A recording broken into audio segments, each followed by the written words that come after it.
بنو امیہ سے میرا تعلق ہے، حضرت عثمان بھی بنو امیہ کے تھے، تو حکومت پہ دباؤ ڈالا جائے کہ حضرت عثمان کے قاتلوں کو چوک پر لٹکایا جائے۔ یہ گڑبڑ یہاں سے شروع ہوئی ہے۔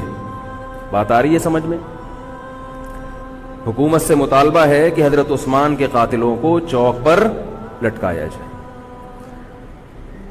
یہ مطلب نہیں تھا حضرت معاویہ کا کہ حکومت کا اہل میں ہوں، مجھے خلافت دی جائے، میں علی کو نہیں مانتا یا میں علی کو معاذ اللہ برا سمجھتا ہوں، ایسا نہیں تھا۔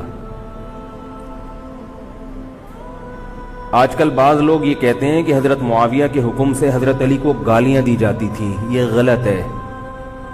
یاد رکھو عربی کے لفظ کا ترجمہ اردو میں، یہ بہت سے لوگ نا ان کو عربی زبان سے ذرا بھی واقفیت نہیں ہے، چھوٹے چھوٹے بچے آ کے بیٹھ گئے۔ عربی میں کسی پر اعتراض کرنا، اس کی پالیسیوں کو غلط قرار دینا، اس کو بھی سب و شتم کہا جاتا ہے۔ اردو میں ہر جگہ اس کا ترجمہ گالیاں نہیں ہوتا، گالیوں کا مطلب تو ہمارے ہاں کچھ اور سمجھا جاتا۔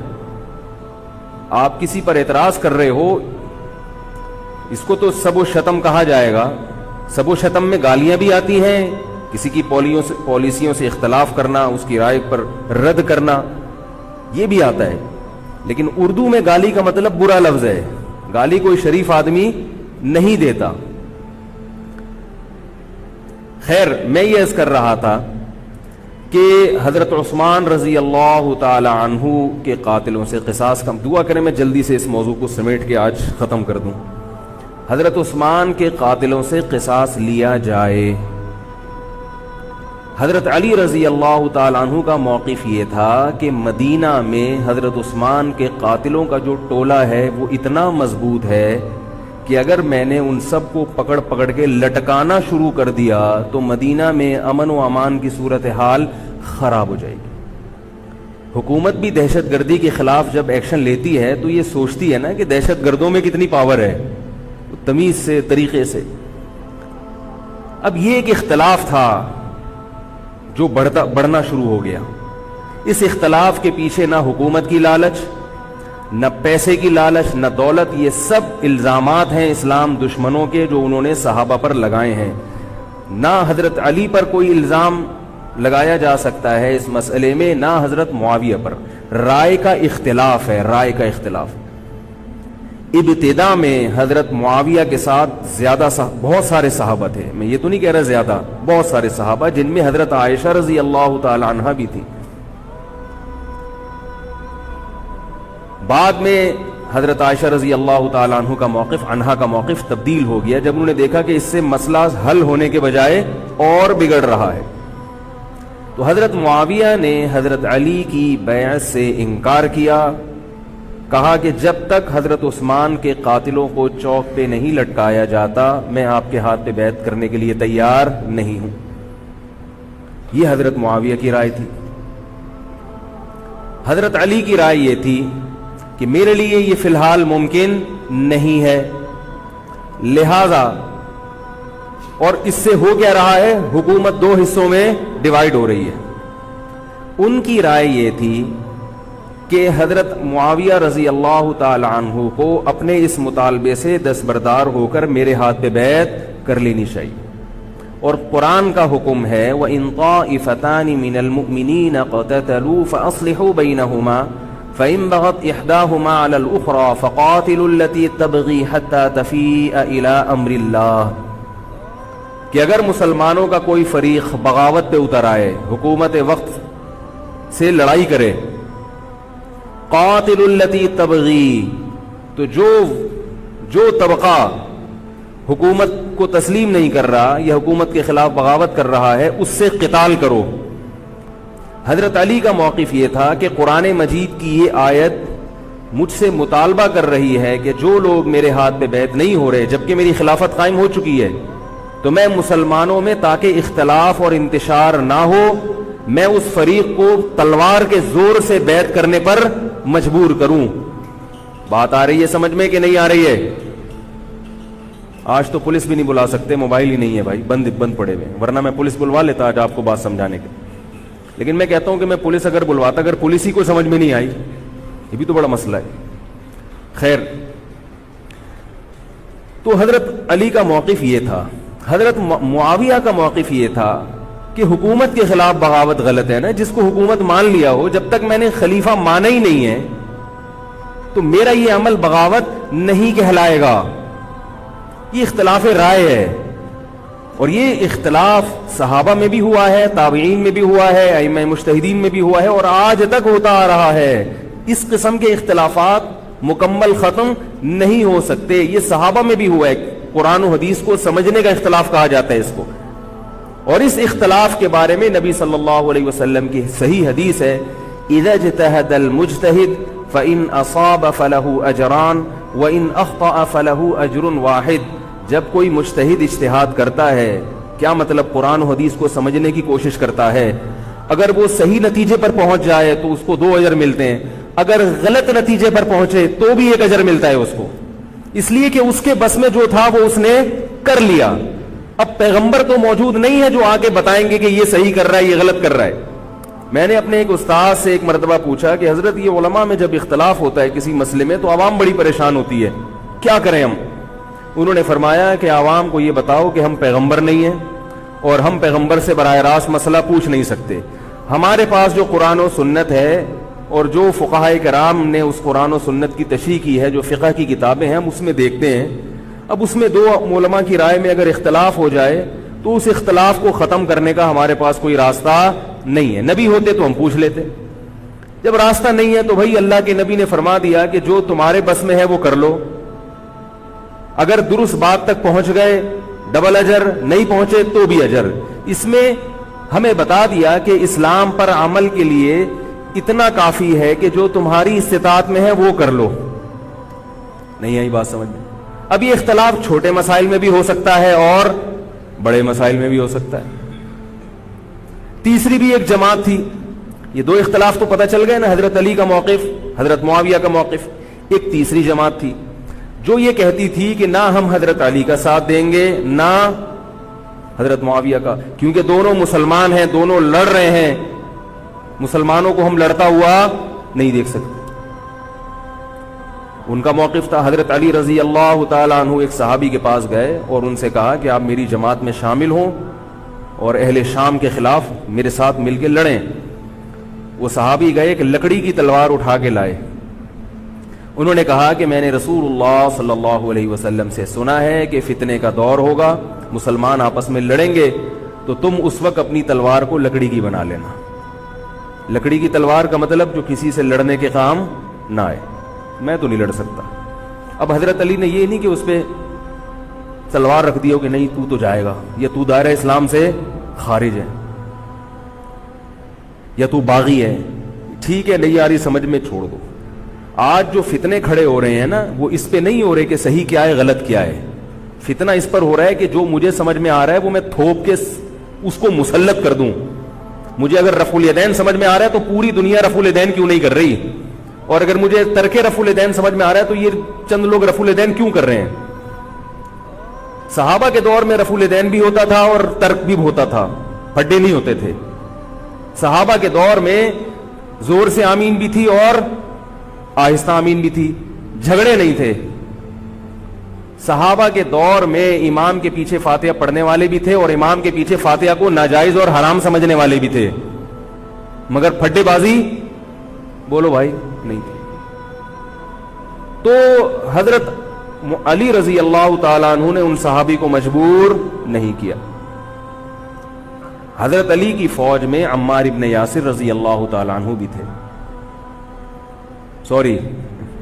زبیر ابن عوام، عبداللہ ابن زبیر رضی اللہ تعالیٰ عنہ، عبداللہ ابن زبیر ابن عوام. حدیث میں آتا ہے کہ جب جنگ صفین میں، جنگ جمل میں دونوں فوجیں آمنے سامنے کھڑی ہوئی ہیں، زبیر ابن عوام رضی اللہ تعالیٰ عنہ نے تقریر کی، اہل شام سے خطاب کر کے کہا کہ اے اہل شام، ہم جانتے ہیں کہ تمہارے ساتھ محمد صلی اللہ علیہ وسلم کی زوجہ ہیں حضرت عائشہ، جو ہمارے موقف سے متفق، یہ صحیح بخاری کی روایت ہے، جو ہمارے موقف سے متفق نہیں ہے لیکن ہے نبی کی بیوی، اور ساتھ کس کا دے رہی ہے؟ تمہارا. اب اعتدال دیکھیں صحابہ کی رائے میں. فرمایا اللہ کی قسم ہم یہ جانتے ہیں کہ جیسے وہ دنیا میں نبی کی زوجہ تھی جنت میں بھی نبی کی زوجہ ہوں گی، اگرچہ وہ اس معاملے میں ہمارے خلاف ہیں مگر اس کی وجہ سے ہم ان کے جنتی ہونے کا انکار نہیں کر سکتے۔ کیا مطلب؟ ان کی سمجھ میں جو آ رہا ہے وہ اس کے حساب سے کر رہی ہیں، لیکن ہماری سمجھ میں ان کی بات نہیں آ رہی۔ کیوں؟ اس لیے فرمایا کہ ہم یہ دیکھ رہے ہیں کہ اللہ ہمیں نبی کی زوجہ عائشہ رضی اللہ تعالی عنہا کے ذریعے آزما رہا ہے کہ تم نبی کی زوجہ کو دیکھتے ہو یا قرآن کے حکم کو دیکھتے ہو۔ قرآن کہہ رہا ہے کہ خلیفہ کے خلاف بغاوت نہیں ہو سکتی، کائنم من کان، بغاوت کرنے والا کوئی بھی کیوں نہ ہو۔ تو نہ چاہتے ہوئے بھی ہم تمہارے خلاف آگے کھڑے ہوئے ہیں۔ خدا کی قسم اس آزمائش میں ہمیں کس نے ڈالا ہے؟ اللہ نے ڈالا ہے۔ وہ لوگ جو حضرت عائشہ رضی اللہ تعالی عنہا پر تہمتیں لگاتے ہیں، جو حضرت معاویہ کو برا بھلا کہتے ہیں، وہ لوگ حضرت علی اور ان کے ساتھیوں سے سبق کیوں نہیں سیکھ لیتے؟ ایک مرتبہ میرے پاس ایک سوال آیا، سوال کرنے والے نے حضرت معاویہ کی شان میں گستاخی کا پورا ایک باب باندھا ہوا تھا۔ اس نے کہا کہ جس نے نبی کے داماد کے خلاف تلوار اٹھائی وہ اسلام میں معاذ اللہ کیسے ہو سکتا ہے، اور ایسے برے برے القاب کہ میں زبان پہ بھی نہیں لا سکتا۔ میری عادت ہے شارٹ کٹ جواب دینے کی، گل ویلے دی تے پھل موسم دا۔ اتنا ٹائم تھوڑی ہے کہ ہر آدمی کے سوال کو لے کے بیٹھ جائیں۔ میں نے کہا آپ کے جواب میں اتنا کافی ہے کہ یہ وہ الزامات ہیں کہ جس کے خلاف تلوار اٹھائی اس نے بھی یہ الزامات نہیں لگائے۔ مدعی سست اور گواہ چست۔ نہیں آ رہی میرا خیال ہے بات۔ جو حضرت علی کے ساتھ تھے انہوں نے تو یہ کچھ حضرت معاویہ کے خلاف نہیں کہا، انہوں نے تو وہ تو پھر بھی جنتی مان رہے ہیں، ایک دوسرے کی نماز جنازہ میں شریک ہو رہے ہیں، مال غنیمت کو تقسیم نہیں کر رہے، ایک دوسرے کی عورت پہ ہاتھ نہیں اٹھا رہے، احترام کر رہے ہیں، ایک دوسرے کے پیچھے جنگ ختم ہونے کے بعد نمازیں پڑھی جا رہی ہیں۔ اللہ تعالیٰ نے یہ مثال صحابہ کی قائم کی ہے دنیا کو دکھانے کے لیے کہ ان میں اتنا بڑا اختلاف ہو کہ تلواریں بھی چل جائیں تو وہ اختلاف بھی حدود سے تجاوز نہیں کرتا، اور ہمارے چھوٹے چھوٹے اختلافات میں کیا ایک دوسرے کے خلاف بہتان تراشیاں اور زبان درازیاں ہوتی ہیں۔ تو یہ اختلاف تھا حضرت علی اور حضرت معاویہ کا، جس میں تین فریق تھے۔ ایک حضرت علی تھے، ان کا موقف یہ تھا کہ میرے لیے تلوار اٹھانا واجب ہے۔ حضرت علی کے ساتھ جو لوگ تھے ان کا بھی یہ موقف تھا۔ حضرت معاویہ کا یہ موقف تھا کہ میں باغیوں کی فہرست میں آتا نہیں ہوں۔ کیوں نہیں آتا؟ اس لیے نہیں آتا کہ میں نے خلافت کو تسلیم نہیں کیا، اور ان کے ساتھ بھی صحابہ کرام کی ایک جماعت تھی۔ اور تیسرا موقف، بہت سارے صحابہ یہ تھے جو کہتے تھے ہم کسی کا ساتھ نہیں دیں گے، دونوں طرف مسلمان ہیں، ہماری تلوار سے کسی مسلمان کا خون ہو ہم یہ برداشت نہیں کر سکتے۔ ہماری رائے یہ ہے، اہل سنت والجماعت کی رائے یہ ہے کہ یہ ان تینوں فریقوں میں جو برحق تھے وہ حضرت علی تھے، کیونکہ حکومت تھی ان کے پاس۔ باقی جو دونوں فریق تھے صحابہ کرام کے، ان سے غلطی ہوئی ہے، مگر یہ غلطی اجتہادی ہے، یہ نفس پرستی والی غلطی، حکومت کی لالچ والی، دولت کی لالچ والی، یا ہٹ دھرمی والی یا ضد والی غلطی بولو بھائی نہیں ہے۔ یہ وہ غلطی ہے جس کے بارے میں محمد صلی اللہ علیہ وسلم نے فرمایا کہ اگر مجتہد سے غلطی ہوتی ہے تو بھی اس کو اجر ملتا ہے، کیونکہ اللہ نے قرآن میں فرمایا فاتقوا اللہ ما استطعتم، اللہ سے اتنا ڈرو جتنی تم میں استطاعت ہے۔ تو ان کی جتنی سمجھ میں آیا انہوں نے اس حساب سے کیا۔ تو دو جنگیں ہوئی ہیں، جنگ جمل اور جنگ صفین۔ اب ایک اور بات ہے، تاریخی حقیقت ہے کہ دو جنگوں کے بعد حضرت علی رضی اللہ تعالی عنہ کو خوارج نے شہید کر دیا۔ یہ وہی خوارج جو حضرت عثمان کے قاتل تھے، انہوں نے شہید کس کو کیا؟ حضرت علی کو۔ حضرت علی کی شہادت کے بعد حضرت حسن رضی اللہ تعالی عنہ کی 6 مہینے تقریباً خلافت رہی۔ حضرت حسن رضی اللہ تعالی عنہ نے امت میں جوڑ پیدا کرنے کے لیے حضرت معاویہ رضی اللہ تعالی عنہ سے سلو کر لی، اور خلافت سے دستبردار ہو کر حضرت معاویہ کے ہاتھ پر بیعت ہو گئے۔ نہیں آ رہی میرا، پولیس کو فون کریں یار، بہت اہم بات ہے یہ، اس کو اچھی طرح سمجھ لیں، اللہ کرے سمجھ میں آ جائے۔ تو جب یہ ہو گیا تو مسئلہ ختم ہو گیا نا. لوگوں نے حضرت حسن سے کہا, یہ میں بالکل مستند روایتیں پیش کر رہا ہوں, اس کے سب کے حوالے ہیں, اور بہت ایسا نہیں ہے کہ تاریخ کی کتابوں کے, یہ احادیث کی کتابوں کے سے پیش کر رہا ہوں. حدیث کا جو معیار ہے وہ تاریخی کتب سے بہت زیادہ ہوتا ہے.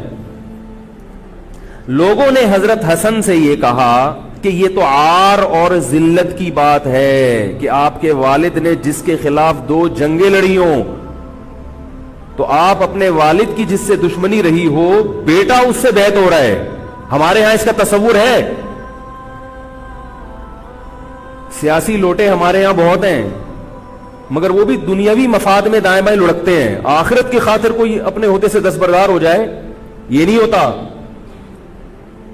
حضرت حسن اہل بیت میں سے ہیں. حضرت حسن بیعت ہو گئے کس کے ہاتھ پر؟ حضرت معاویہ. لوگوں نے کہا یہ عار اور ذلت کی بات ہے, تو حضرت حسن کے وہ تاریخی الفاظ ہیں کہ میں دنیا کی ذلت کو جہنم کی آگ پر ترجیح دیتا ہوں. کیا مطلب؟ میں مسلمانوں کو آپس میں لڑتا ہوا نہیں دیکھ سکتا, میں نہیں لڑتا ہوا دیکھ سکتا. اب کوئی اس بیس پر حضرت علی پہ الزام لگائے کہ اس کا مطلب وہ لڑتا ہوا دیکھ سکتے تھے. بھائی ان کا جو موقف تھا, جو ان کی سمجھ میں آیا, وہ انہوں نے کیا.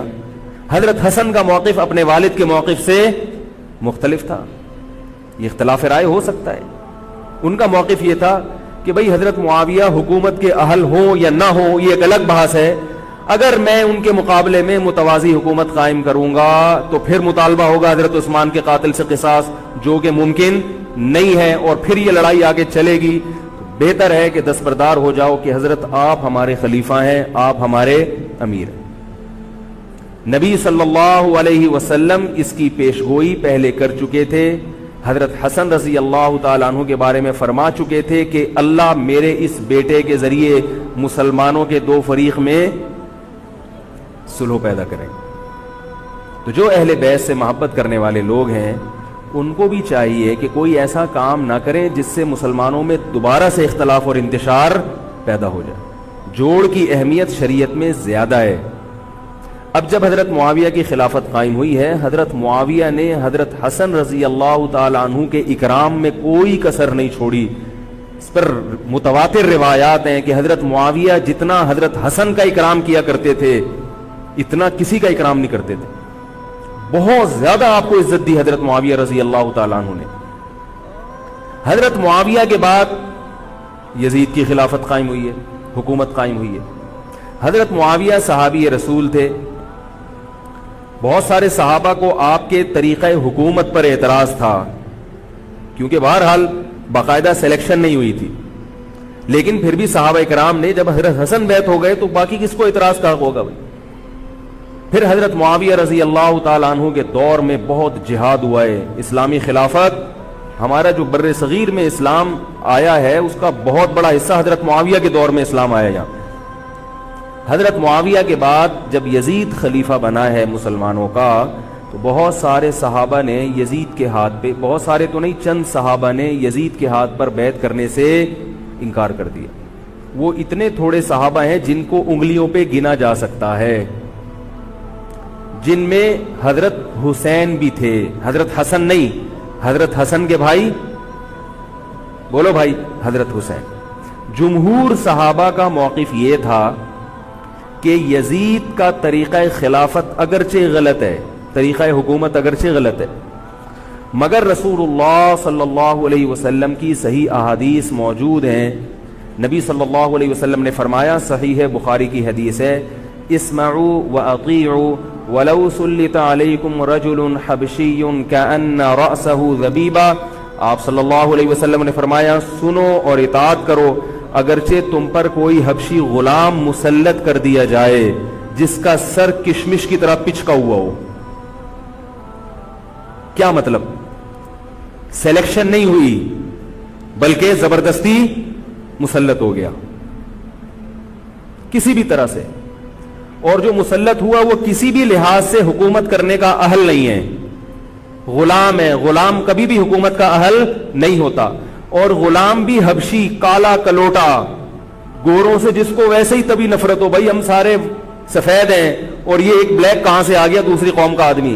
انسان دوسری قوم کے آدمی کو قبول نہیں کرتا, قوم بھی دوسری, اور فرمایا شکل بھی اچھی نہیں ہے. بھائی حاکم کم از کم شکل کا اچھا ہو تو اطاعت کرتے ہوئے مزہ آتا ہے, شکل بھی اچھی نہ ہو تو آدمی کہتا ہے یار اس کی مانوں میں, عجیب سا ہے یہ فطرت ہے انسان کی. لوگ کوشش کرتے ہیں نا امام لائیں تو شکل بھی اچھی ہو اس کی, یہ کوشش کرتے ہیں لوگ, امام میں پتہ نہیں کیا کیا دیکھ رہے ہوتے ہیں. تو کیا ہے, شکل بھی اچھی نہیں ہے اور عقل بھی نہیں ہے, سر پچکا ہوا ہے کس کی طرح, کشمش کی طرح. صحیح ہے بخاری کی حدیث. مطلب یہ کہ کسی بھی لحاظ سے نہ لک وائز اچھا لگ رہا ہے آپ کو, نہ اس کے اندر صلاحیتیں, مگر مسلط ہو گیا, کسی نے بھی مسلط کر دیا, تو آپ نے فرمایا اب اس کے خلاف بغاوت نہیں کرنی, اس کی اطاعت کرنی ہے. آپ کہیں گے یہ کیسا حکم ہے بھائی اسلام کا, ایک آدمی نا اہل ہے مگر اس کی مان کے چلو تو مروا دے گا. یہ اس لیے اسلام نے حکم دیا ہے کہ اس کے پاس پاور تھی تو مسلط ہوا ہے نا, کیا خیال ہے بھائی. تو اب جب اس کے خلاف چلو گے تو اس سے وہ ہٹنے والا نہیں ہے, وہ خون خرابہ کر دے گا, قتل و غارت کرے گا اور فساد پیدا کر دے گا وہ. کیونکہ اگر وہ کمزور ہوتا تو خلیفہ بنتا نہیں. وہ خلیفہ کی, حاکم کی ڈیفینیشن کیا ہے, جس کے پاس قوت نافذہ ہو. ایک دن ایک صاحب کہنے لگے مسلم لیگ کے دور میں, جنرل مشرف کے دور میں اس کو نہیں مانتا, میں اس کو نہیں مانتا. میں نے کہا آپ کے ماننے نہ ماننے سے کچھ نہیں ہوتا, وہ مسلط ہو گیا ہے, جس طریقے ہیلی کاپٹر سے آیا ہو یا فرشتے اس کو لائے ہوں. کیونکہ حاکم کی جو ڈیفینیشن ہے کہ جس کے پاس قوت نافذہ ہو, قوت نافذہ اردو کا گاڑا لفظ ہے, قوت نافذہ کہتے ہیں کہ جب وہ کچھ کہتا ہو تو کر کے دکھا سکتا ہو, چاہے فوج کے ذریعے, چاہے پولیس کے ذریعے, چاہے کسی بھی طریقے. ایک آدمی کو پوری قوم نے سلیکٹ کر لیا مگر اس کی سنتا کوئی نہیں ہے, وہ کچھ کہتا ہے تو اس کے منہ سے الفاظ نکل کے ہوا میں تحلیل ہو جاتے ہیں, چلتی کسی اور کی ہے, وہ جو کہتا ہے کر کے دکھا دیتا ہے. تو اصل حاکم کون ہے, جو کہتا ہے اور کر کے دکھا دیتا. اب یہ ایک الگ بحث ہے کہ یہ ظالم ہے, یہ غلط طریقے سے آیا ہے, اس پر بحث ہو سکتی ہے کہ جب یہ غلط طریقے سے آیا ہے تو اس کو قانون کے دائرے میں رہ کے ہٹانے کی کوشش کی جائے. لیکن مسلح بغاوت کرنا, اس کے خلاف بندوق اٹھانا, اس کے خلاف تلوار اٹھانا, اس کی شریعت نے اجازت نہیں دی. میں یہ نہیں کہہ رہا کہ اس کی مخالفت کی اجازت نہیں دی. نبی صلی اللہ علیہ وسلم نے فرمایا سب سے بہترین جہاد ظالم بادشاہ کے سامنے حق بات کہنا ہے. کہنے کی حد تک آپ کو مخالفت کی اجازت ہے کہ بھئی یہ جو وزیر اعظم کا بیان آیا ہے یہ بیان ملک کا بیڑا غرق کر دے گا, ان کی پالیسیاں صحیح, جیسے آج کل ہو رہا ہے کہ اخباروں میں کالم نگار اپنی اپنی رائے لکھتے ہیں حکمرانوں کے بارے میں, لکھنے کی حد تک, بولنے کی حد تک ہے.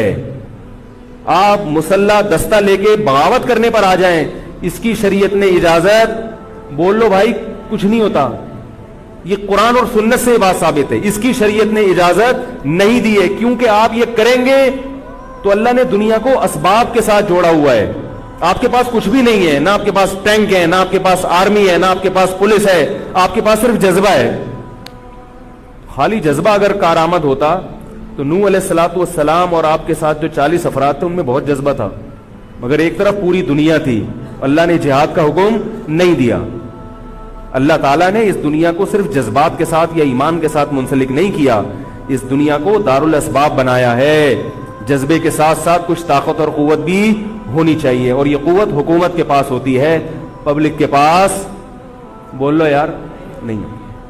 اگر پبلک کے پاس ہے تو وہ بھی حکومت کی پالیسیاں ہوتی ہیں کہ یہ بھی لیاری گینگ رہنے دو تھوڑے دنوں کے لیے, ان لوگوں کے پاس تھوڑا سا کلاشن کوفے رہنے دو, حکومت جب چاہے غائب کر دے. یہ جو کلاشن کوفے لے کے لوگ گھوم رہے ہوتے ہیں نا اور بتا رہے ہوتے ہیں ہم امام مہدی کا لشکر ہیں, یہ سب گورنمنٹ کے لوگ ہوتے ہیں. آئی بات سمجھ میں, گورنمنٹ کی طرف سے ان کو پرمٹ ملا ہوتا ہے, ورنہ آپ چاقو لے کے بھی جو خنجر ہے نا وہ بھی لے کے ذرا گھوم کے دکھاؤ. تو جو بھی امام مہدی کا لشکر کا دعویٰ کر رہا ہے اور کہہ رہا ہے میں یوں کر دوں گا, میں یوں کر دوں گا, میرے ساتھ آ جاؤ, تو سمجھ لو گورنمنٹ نے اس کو خود ہی بٹھایا ہوا ہے. اور بعض دفعہ حکومت اپنی مخالفت کے لیے بھی بندے بٹھا دیتی ہے. یہ ایجنسی والے بڑے ہوشیار ہوتے ہیں, یہ اپنی مخالفت کے لیے پبلک بندوں کو خرید کے بٹھاتے ہیں کہ تم آرمی کے خلاف اور ایجنسیوں کے خلاف تقریریں کرو اور جہاد کا اعلان کرو. اس کا نتیجہ کیا نکلتا ہے, جو جو جہاد کے اعلان میں ان کے ساتھ ہوتے چلے جاتے ہیں ان کے نام ایجنسیوں کے پاس پہنچ جاتے ہیں. پھر ایجنسیاں کہتی ہیں ابھی ان کو کھل کے جہاد کرنے دو تاکہ جتنے لوگوں میں اس قسم کے جہاد کے جراثیم ہیں وہ تمام آ جائیں اور ایک ہی دفعہ اسپرے کر کے سب کو نمٹا دیا جائے. یہ ایک بچوں کی طرح کبھی اس کو پکڑ لیا, یہ کام نہیں ہوتا. تو اس لیے کہہ رہا ہوں یہ جو نوجوان طبقہ ہے اس کو جہاد کے نام پہ الو بنانے والے ہر جگہ بہت ہیں. الو ضرور بنو مگر کسی اور عنوان سے بن جاؤ, جہاد کے نام پہ الو نہ بنو, کیونکہ کسی اور عنوان سے الو بنو گے اتنا نقصان نہیں ہوگا. اس عنوان سے الو بنو گے تو بڑا بیڑا غرق ہو جائے گا, جیسے کہ بہت سو کا بیچاروں کا ہو چکا ہے. تو میں یہ عرض کر رہا تھا کہ نبی صلی اللہ علیہ وسلم کی صحیح حدیث ہے, اسی طرح صحیح مسلم کی حدیث ہے, آپ صلی اللہ علیہ وسلم نے حاکم کی اطاعت کا حکم دیا. صحابہ نے عرض کیا یا رسول اللہ اگر وہ ہم پہ ظلم کرے تو بھی بغاوت نہ کریں. آپ نے فرمایا وَإِن ضَرَبُوا ظَهْرَكَ, اگرچہ وہ تمہاری پیٹھ پہ کوڑے مارے, ایسا ظالم ہو, پھر بھی بغاوت. یہ میں نہیں کہہ رہا, یہ محمد صلی اللہ علیہ وسلم کے الفاظ ہیں. کیوں؟ اس لیے کہ آپ صلی اللہ علیہ وسلم نے اتحاد پہ زیادہ زور لگایا ہے. بھائی حکومت ایک ہوگی جیسی مرضی لنگڑی لولی ہو, مگر مسلمان کی جو ایک یونائٹی ہے, جو ایک اتحاد ہے, وہ تو برقرار رہے گا نا. اگر آپ کمزور ہو گئے تو کتنا مرضی ایمان ہو, کمزور آدمی دنیا میں کہیں بھی نہیں پنپ سکتا. تبھی میں کہتا ہوں پاکستان کی قدر کرو. جیسا مرضی ہے, ایک مضبوط آرمی تو ہے نا, ایٹم بم تو ہے, جیسی مرضی آرمی ہو, لیکن ہے تو نا. اگر یہ ختم ہو گئی اور نیک نیک لوگ آ گئے مگر اتنے پاورفل نہ ہوئے, وہ آپ کو انڈیا سے نہیں بچا سکتے, وہ آپ کو امریکہ کے شر سے نہیں بچا سکتے, کیونکہ اس وقت پوری دنیا پاکستان کی دشمن ہوئی ہوئی ہے سوائے چند ممالک کے. اور وہ جو ملک بچا ہوا ہے یہ میرے اور آپ کی تقریروں سے نہیں بچا ہوا, یہ ایٹم بم سے بچا ہوا ہے. اللہ نے دنیا کو اسباب کے ساتھ جوڑ دیا ہے. ایٹم بم بھی ہے اور پھر ایمان کی طاقت بھی ہے کسی حد تک, جو کہ بہت ہی شارٹ ہو گئی ہے ایمان کی طاقت. تو دونوں چیزیں چلتی ہیں ساتھ, صرف بم بھی کافی نہیں ہے. اللہ نے فرمایا اگر تم تقوی اختیار کرو گے تو اللہ تمہاری مدد کرے گا, ورنہ نہیں کرے گا. تو دونوں چیزیں ضروری ہیں. تو حضرت معاویہ کے بعد یزید کے بارے میں جمہور صحابہ کا موقف یہ تھا کہ یہ جیسا مرضی ہو, ظالم ہو, عادل ہو, یہ ایک الگ بحث ہے, مگر ہے بہرحال یہی. پاور کس کے پاس ہے؟ اسی کے پاس. حضرت حسین رضی اللہ تعالیٰ عنہ کا موقف یہ تھا کہ میں یزید جیسے آدمی کے ہاتھ پر بیعت کرنے کے لیے تیار. بولو بھائی, نہیں, میں نہیں بیعت کرتا اس کے ہاتھ, کیونکہ یزید کے بارے میں خبریں تھیں. بعض کہتے تھے شراب پیتا ہے. حضرت مفتی محمد تقی عثمانی صاحب کا انہوں نے فرمایا ہے کہ کسی مستند روایت سے ثابت نہیں ہے شراب پینا. روایتیں ہیں مگر کوئی اوتھینٹک روایت نہیں ہے. تو اب نتیجہ کیا نکلا کہ حضرت حسین رضی اللہ تعالیٰ عنہ کے پاس کوفہ سے خطوط آئے. کوفہ کا گورنر تھا ابن زیاد, وہ بھی یزید کا آدمی تھا, بڑا ظالم آدمی تھا وہ. اہل کوفہ کے خطوط آئے کہ آپ آ جائیں یہاں پر, یہاں سب لوگ آپ کے ہاتھ پر بیعت کرنے کے لیے تیار ہیں. حضرت حسین کا خیال یہ تھا کہ اگر یہ سب تیار ہیں تو یزید کی حکومت بغیر لڑائی کے, بغیر بڑے قتال کے, مسلمانوں کے خون خرابے کے بغیر ختم ہو سکتی ہے. آئی بات سمجھ میں؟ جو انفارمیشن آپ کو ملی تھی, جو نالج آپ کو ملی تھی, وہ نالج غلط تھی. اگر وہ نالج صحیح ہوتی تو حضرت حسین کبھی کربلا کی طرف رخ نہ کرتے, کیونکہ حضرت حسین کا موقف بھی یہی تھا کہ مسلمانوں کی تلواریں آپس میں نہ چلیں. حضرت حسین رضی اللہ تعالیٰ عنہ کے پاس جب 50 سے زیادہ خطوط آئے ہیں اہل کوفہ کی طرف سے کہ آپ آئیے, آپ آئیے, آپ آئیے, تو پہلے حضرت حسین رضی اللہ تعالیٰ عنہ نے اپنے رشتہ دار جو آپ کے چچزاد تھے مسلم بن عقیل, ان کو بھیجا. نتیجہ کیا نکلا؟ مسلم بن عقیل کا وہاں پر حکومت نے گرفتار کر کے ان کو قتل کر دیا. اب یہ ایک ایسا ظلم تھا جس کے ظاہر ہے کہ کسی کو سفیر بنا کے بھیجا جائے, کسی کو حال احوال دیکھنے کے لیے بھیجا جائے, اور حضرت حسین کی نیت ہرگز بغاوت کی نہیں تھی. مگر کوفہ کے گورنر کو اور یزید کو یہ خیال تھا کہ خلافت کے اصل اہل یقیناً یہی ہیں, کہیں ایسا تو نہیں ہے کہ یہ امیر بننا چاہتے ہیں, یہ خلیفہ بننا چاہتے ہیں. ایک خوف اس کے دل میں بیٹھ گیا تھا, ایک لاشعور میں خوف ہوتا ہے نا، انسان کے دل میں بیٹھ جاتا ہے کہ آپ 100 دفعہ بھی کہیں بھی میری یہ نیت نہیں ہے، مگر وہ ڈر رہا ہوتا ہے کہ یار یہ کچھ کر نہ لیں. تو جب مسلم بن عقیل کو شہید کیا گیا، حضرت حسین رضی اللہ تعالی عنہ جا چکے تھے. جب حضرت حسین رضی اللہ تعالی عنہ کوفہ کی طرف جا رہے تھے، بہت سارے صحابہ نے آپ کو منع کیا، جن میں عبداللہ ابن عمر رضی اللہ تعالی عنہ بھی تھے، عبداللہ ابن عباس رضی اللہ تعالی عنہ بھی، کہ آپ یہ کام نہ کریں. بعض نے تو کہا کہ ہمیں آپ کی شہادت کا یقین ہے، کیونکہ جس حالات میں آپ جا رہے ہیں حکومت یہ سمجھے گی کہ بغاوت کرنے آ رہے ہیں، لہذا وہ آپ کو کیا کرے گی، اس بیس پہ قتل نہیں کرے گی کہ آپ نواسہ رسول ہیں، کیونکہ وہ بھی مسلمان تھے. اس بیس پہ قتل کرے گی کہ آپ کی نیت کیا ہے، حکومت کے خلاف بغاوت. تو ان کے پاس ایک اپنے آپ کو برحق ثابت کرنے کے لیے ایک دلیل ہوگی کہ حکومت کا باغی جو بھی ہو اسے کیا کر دو، قتل. رسول اللہ صلی اللہ علیہ وسلم نے فرمایا، صحیح حدیث ہے، کہ جب مسلمان کسی ایک امیر پہ جمع ہو جائیں تو اس کے خلاف جو بھی اٹھے، نبی نے فرمایا اس کو قتل کر دو، کائنم من کان، چاہے وہ اس کے خلاف اٹھنے والا کتنا ہی نیک کیوں نہ ہو. یہ حدیث کے الفاظ ہیں. حضرت حسین کا موقف یہ تھا کہ میں نے ابھی تک یزید کی خلافت اور حکومت کو تسلیم نہیں کیا، لہذا میں اس وعید میں داخل نہیں ہوں.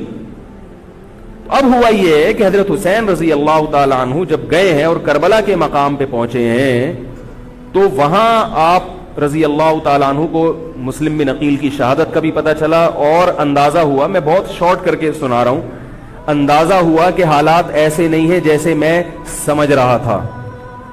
عبید اللہ جو ابن زیاد تھا بدبخت، اس نے حضرت حسین کو یہ کہا کہ بغیر کسی شرط کے حضرت حسین کو گرفتار کر کے لاؤ اور میرے ہاتھ پر بیعت کراؤ.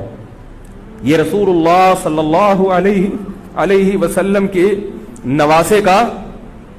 نواسے کی توہین تھی کہ آپ صلی اللہ علیہ وسلم کے نواسے ہیں اور ان کے ساتھ ایسے معاملہ کیا جائے جیسے ایک عام شخص کے ساتھ معاملہ کرتے ہیں. ان کو گرفتار کر کے معاذ اللہ گھسیٹ کے لاؤ اور میرے ہاتھ پر بیعت پر کیا کرو، ان کو مجبور کرو. حضرت حسین رضی اللہ تعالیٰ عنہ کا کربلا کے میدان میں موقف یہ تھا کہ میں اگر بیعت ہوں گا تو ڈائریکٹ یزید کے ہاتھ پہ بیعت ہوں گا جو مسلمانوں کا خلیفہ ہے، ابن زیاد کے ہاتھ پر بیعت نہیں ہوں گا. یہ بھی اس تاریخ کا ایک اہم پہلو ہے کہ حضرت حسین نے کوفہ جانے کا ارادہ ترک کر دیا اور کربلا سے شام جانے کا آپ رضی اللہ تعالیٰ عنہ نے ارادہ کر لیا. اور بعض مورخین نے لکھا ہے کہ حضرت حسین جو واپس آ رہے تھے تو وہ کربلا سے گزر رہے تھے، وہ واپسی کا راستہ ہی شام کا راستہ ہے. نہیں یاری بات میرا خیال ہے سمجھ، وہ جس ٹریک پر چل رہے تھے وہ راستہ کون سا ہے، وہ شام کو جاتا ہے. یہ اس کی علامت ہے کہ آپ یزید سے ملاقات کے لیے، مذاکرات کے لیے تیار بولو بھائی ہو چکے تھے کہ میں خود براہ راست یزید سے مل کے حال احوال دیکھتا ہوں، اگر مجھے سمجھ میں آئے تو میں اس کے ہاتھ میں بیعت ہو جاؤں گا. حضرت حسین رضی اللہ تعالی عنہ کا مقصد حکومت کے خلاف تلوار اٹھانا بولو بھائی نہیں تھا، ورنہ وہ اس کے لیے تیار نہ ہوتے.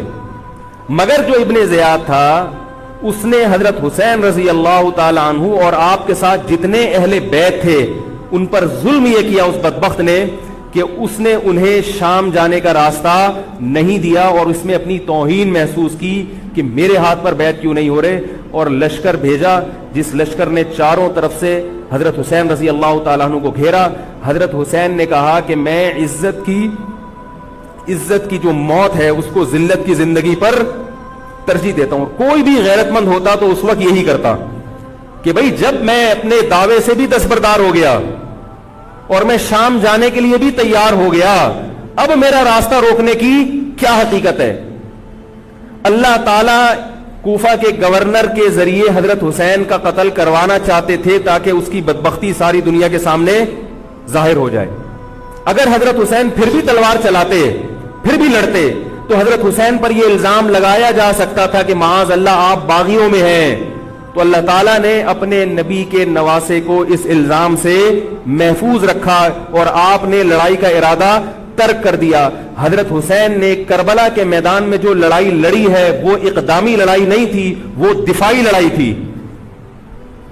دیکھو جب حکومت آپ کو گھیر لے چاروں طرف سے، آپ کہیں ٹھیک ہے بھائی میں لڑائی سے دستبردار ہوتا ہوں، مجھے میرے گھر جانے دو.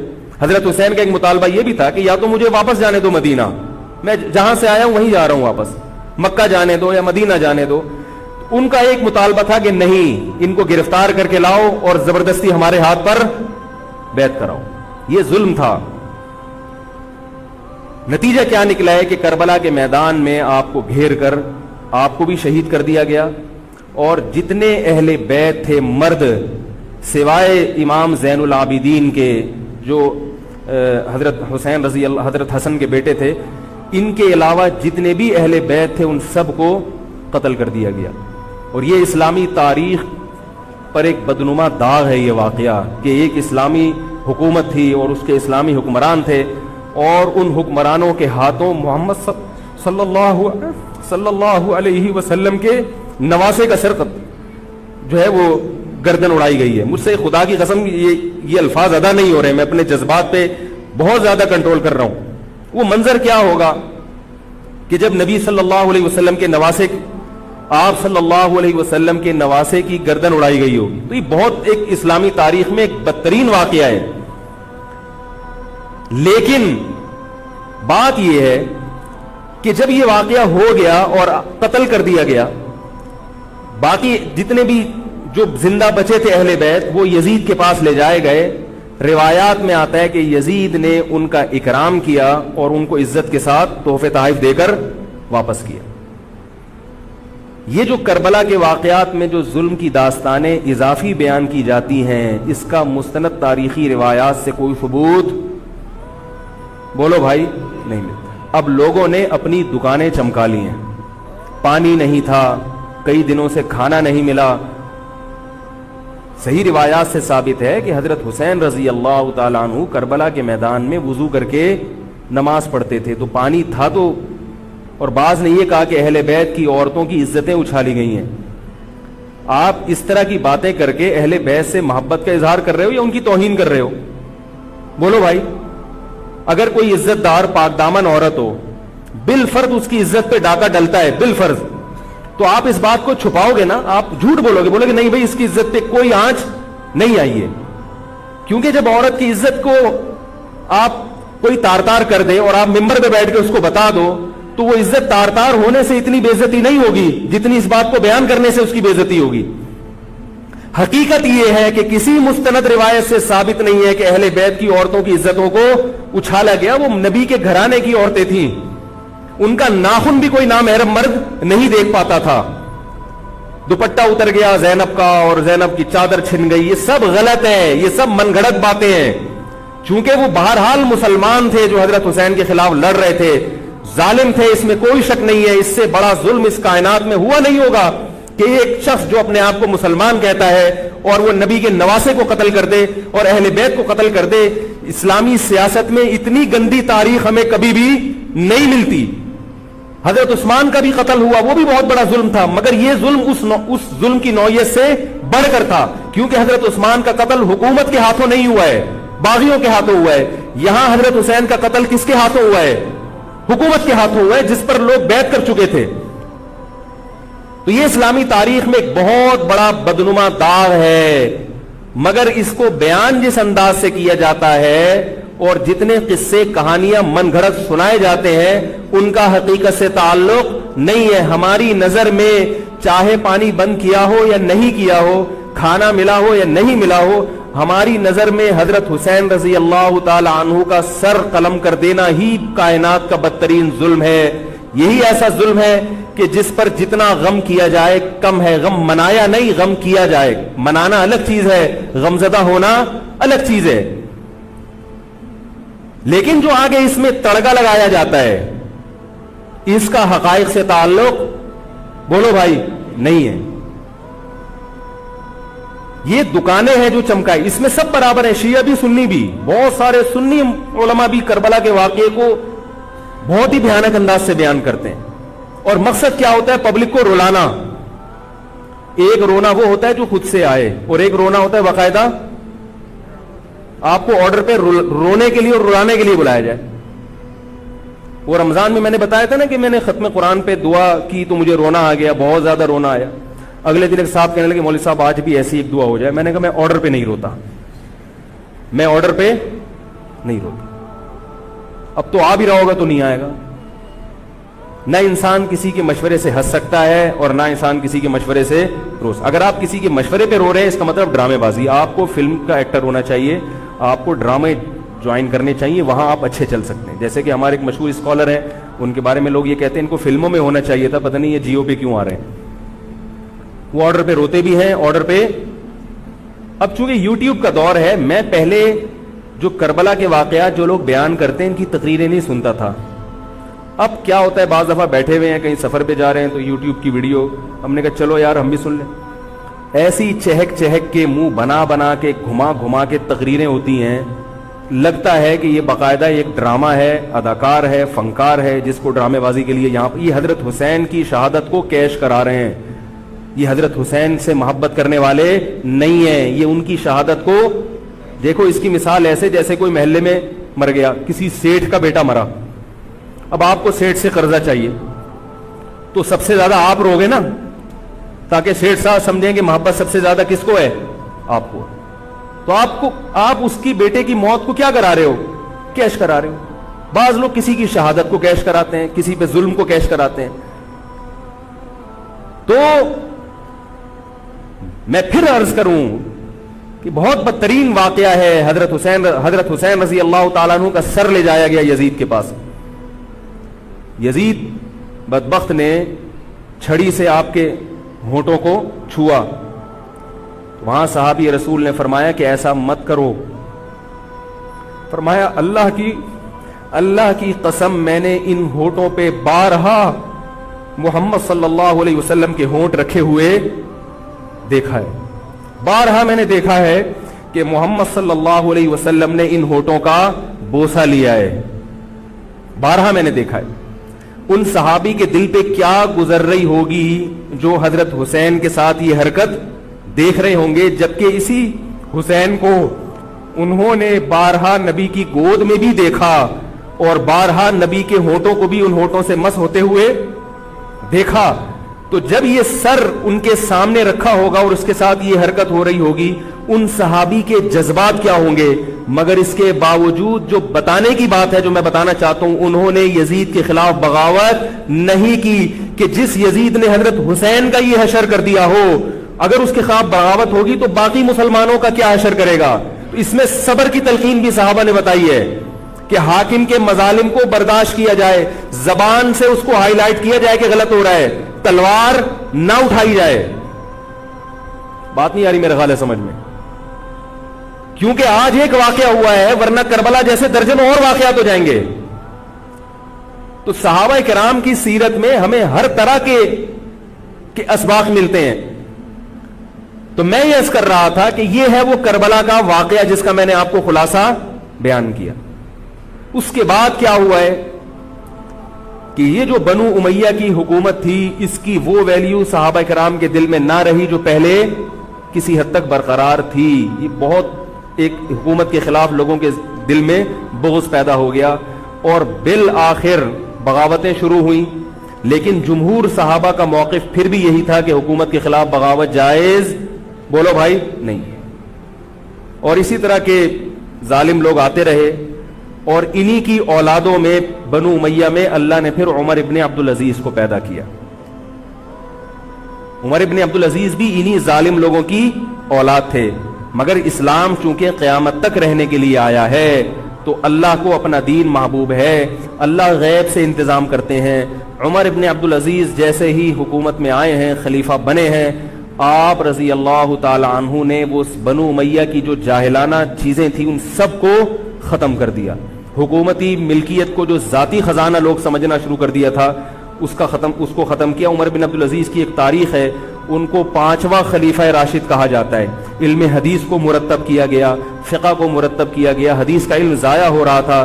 آپ نے حکم دیا کہ اکتب ما کان من حدیث رسول اللہ صلی اللہ علیہ وسلم فإنی اخاف ضیاع العلم والعلماء. فرمایا مجھے علم اور علماء کے ضائع ہونے کا خطرہ ہے, محمد صلی اللہ علیہ وسلم کی حدیثوں کو ریٹن فارم میں لایا جائے. تو باقاعدہ پھر حدیث کو باقاعدہ جمع کیا گیا کتابوں کی شکل میں, اور آج ہمارے پاس وہ حدیث محفوظ ہیں.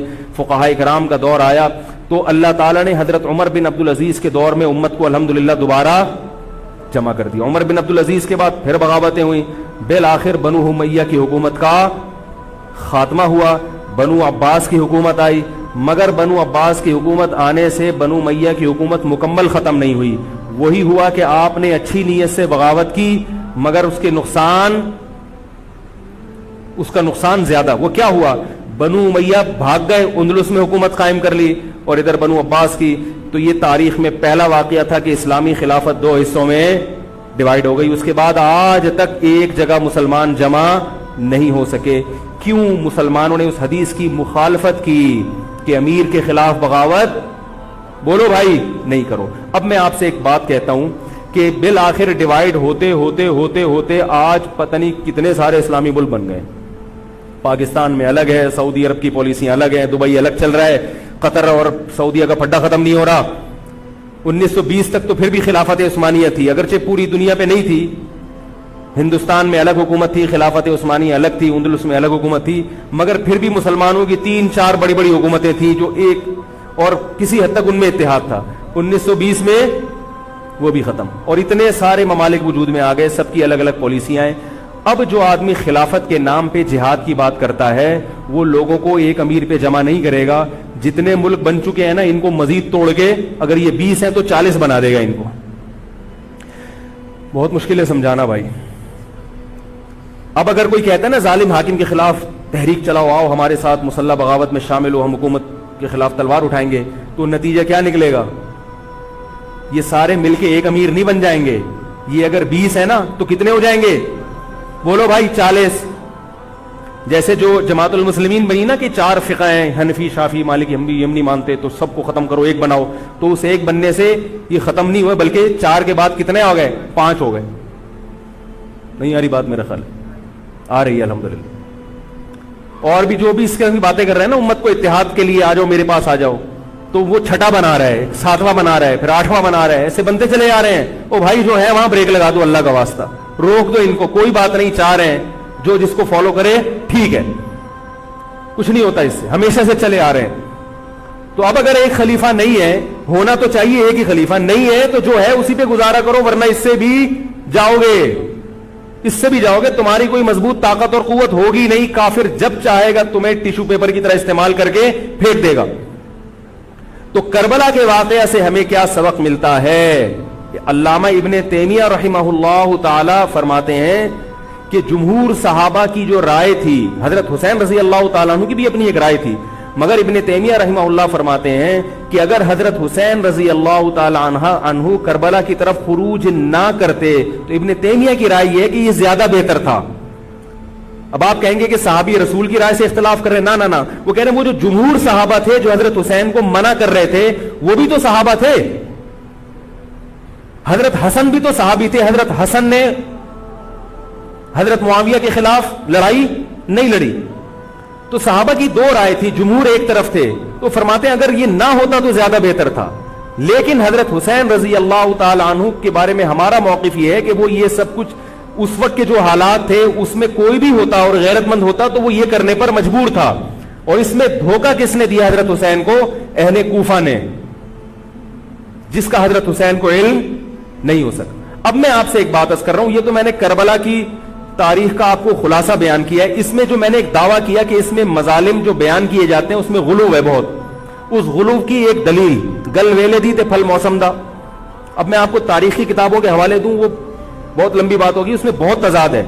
آپ یہ جو خطیب ہے نا جو کربلا کے مظالم بیان کرتے ہیں, ان خطیبوں کے بیان سنیں, ہر آدمی کا بیان دوسرے سے مختلف ہوگا. یہ خود اس کی علامت ہے, یہ کسی ایک بات پر ٹکنے کے لیے تیار نہیں ہے. ان کا مقصد ہے رونا اور پبلک کو رلانا. رونے کا اپنا ایک مزہ ہے. آپ کہیں گے بھائی رلانے میں کیا ملتا ہے؟ بھائی جیسے ہنسنے کا مزہ ہے ایسے ہی آرڈر پہ باقاعدہ رونے کا بھی ایک تو رونا غم سے ہو رہا ہوتا ہے, اس میں مزہ نہیں آتا. ایک آرڈر پہ جب انسان روتا ہے اس کا اپنا ایک مزہ ہے.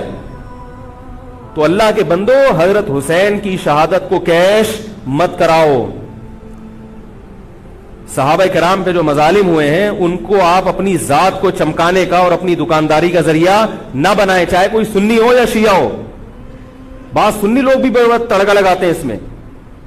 تو ایسا نہیں ہے. اس بارے میں نے جو اسٹڈی کی ہے, مطالعہ کیا ہے, سب سے زیادہ مضبوط تحریر, سب سے زیادہ مضبوط موقف حضرت مفتی محمد تقی عثمانی صاحب دامت برکاتہم کا ہے.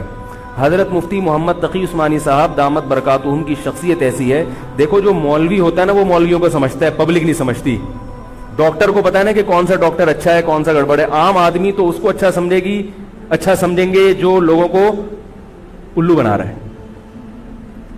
پبلک کو نہیں پتا ہوتا کہ کس میں کتنا دم ہے. او بھائی سونار کو پتا ہوگا نا کہ یہ اصلی سونا ہے یا ہمارے جاننے والے ہیں کباڑ، وہ دھات پہ ہاتھ رکھ کے بتاتے ہیں پیتل ہے، سونا ہے، تانبا ہے، لوہا ہے، ہاتھ رکھ کے بتا دے گا. حالانکہ اس نے کسی یونیورسٹی سے کوئی کورس نہیں کیا، نہ کوئی سائنسدان ہے. وہ کام کیا ہے کباڑ کا، ساری زندگی یہی کام کیا ہے. تو جو مولوی لوگ ہوتے ہیں ان کی ساری زندگی اسی میں گزری ہوتی ہے، پڑھنے پڑھانے میں، بشرطے کہ ہوں بھی مولوی. روحانی علاج والے مولوی نہیں ہوتے، نام کے مولوی ہوتے ہیں. ان کو پڑھنے کے علاوہ دنیا کا سارے کام آتے ہیں. کتابوں سے ان کو نفرت ہوتی ہے، جھاڑ پھونک جن چڑیل وہ اسی سے دکانداری چمچاتے ہیں. ہر داڑھی والا ہر پگڑی والا مولوی نہیں ہوتا. تو جو مولوی ہوتا ہے اس کو پتا ہوتا ہے کہ کون سا مولوی کتنے پانی میں ہے. تو میں تو نہیں دعویٰ کرتا کہ میں عالم ہوں، لیکن آپ لوگ تو مجھے مولوی سمجھ کے آئے ہیں نا، عالم سمجھ کے آئے ہیں. تو آپ کے نظریے کے مطابق میں کہتا ہوں کہ اگر آپ مجھے عالم سمجھتے ہیں تو میں آپ کو بتاؤں کہ پاکستان میں حضرت مفتی محمد تقی عثمانی صاحب جیسا مضبوط علم والا، اور علم بھی بہت سے لوگوں کے پاس ہوتا ہے مگر اعتدال نہیں ہوتا طبیعت میں، وہ باہر کے ماحول سے متاثر ہو جاتے ہیں. حضرت مفتی محمد تقی عثمانی صاحب دامت برکاتہم العالیہ وہ علم میں مضبوط بھی ہیں، اور ان کی جو زبان سے نکلے ہوئے الفاظ یا ان کے قلم سے لکھی ہوئی تحریر بہت ہی نپی تلی ہوتی ہے. ایک حرف بھی اس میں غیر ضروری نہیں ہوتا، اور ایک حرف بھی ایسا نہیں ہوتا جو ضروری ہو اور نہ آیا ہو اس میں. بہت کسی فرقے کی مخالفت بھی کرتے ہیں، بڑی تمیز سے کرتے ہیں. وہ ہم لوگوں کی کیا عادت ہوتی ہے، جب کسی کے خلاف چلو تو کوشش کرو دائرہ اسلام سے کسی طرح باہر نکل جائے. کوشش یہی ہوتی ہے، وہ نکل نہیں رہا ہوتا تو مجبوراً پھر اس کو مسلمان ماننا پڑتا ہے. کیا خیال ہے؟ کوشش یہ ہوتی ہے کہ اسلام کا جو دائرہ ہے وہ اس میں رہوں اور 2-4 میرے مرید رہیں. لیکن چونکہ پبلک اس کو مانتی نہیں تو مجبوراً ان کو بھی دائرہ اسلام میں داخل کرنا پڑتا. تو حضرت مفتی محمد تقی عثمانی صاحب کی جو تحریریں ہیں وہ بڑی جاندار ہوتی ہیں. ان کو پڑھا کرو اللہ کے بندو. عالم کا یوٹیوب سے نہیں پتہ چلتا کون مفتی ہے کون کیا ہے. حضرت مفتی تقی عثمانی صاحب کی پاکستان میں اتنی عزت نہیں ہے جتنا غیروں نے ان کو عزت دی ہے. سعودی عرب میں جاؤ، امام حرم ان سے مسائل پوچھتے ہیں. ایک صاحب نے مجھے بتایا کہ میں نے امام حرم کو 25 منٹ تک ان سے فون پہ بات کرتے ہوئے دیکھا اور ان سے مسائل پوچھتے ہوئے. عرب علماء ان کی قدر کر رہے ہیں، ملیشیا میں ان کی قدر ہے، پاکستان میں لوگوں کو ان کا پتہ ہی نہیں. میں یہ نہیں کہہ رہا کہ وہ ان سے کوئی خطا ہو ہی نہیں سکتی. تکافل کے معاملے میں حضرت مفتی محمد تقی عثمانی صاحب کی جو رائے ہے، تو میں تو بہت ہی چھوٹا آدمی ہوں، میں یہ نہیں کہہ سکتا، لیکن جن علماء کی رائے ان کے خلاف ہے میرا موقف بھی وہی ہے. میں تکافل کے معاملے میں حضرت مفتی تقی عثمانی صاحب کی رائے کو ہم لوگ صحیح نہیں سمجھتے، لیکن بہرحال اجتہادی اختلاف ہے، یہ نہیں کہ وہ غلط ہیں. تو ہماری رائے ہے کہ اس معاملے میں حضرت سے اجتہادی غلطی ہوئی ہے. میری نہیں، میں تو بہت چھوٹا آدمی ہوں ان کے مقابلے میں، لیکن ہمارے بڑوں کی رائے ہے. اور اس کی جو میں نے ٹوٹی پھوٹا جو اس میں تحقیق کی ہے، مجھے بھی تکافل کے ناجائز ہونے پر اطمینان ہے. بہت اس میں بحث کی ہے، دارالعلوم کے علماء سے بھی ملا ہوں. حضرت مفتی محمد تقی عثمانی صاحب دامت برکاتہم کے ساتھ جو مجلس ہوئی جامعۃ الرشید کے علماء کی 3 گھنٹے، اس مجلس میں بھی میں موجود تھا. تو میں نے دونوں طرف کے دلائل بہت اچھی طرح سے سنے ہیں، تو مجھے اس کے ناجائز ہونے پر اطمینان.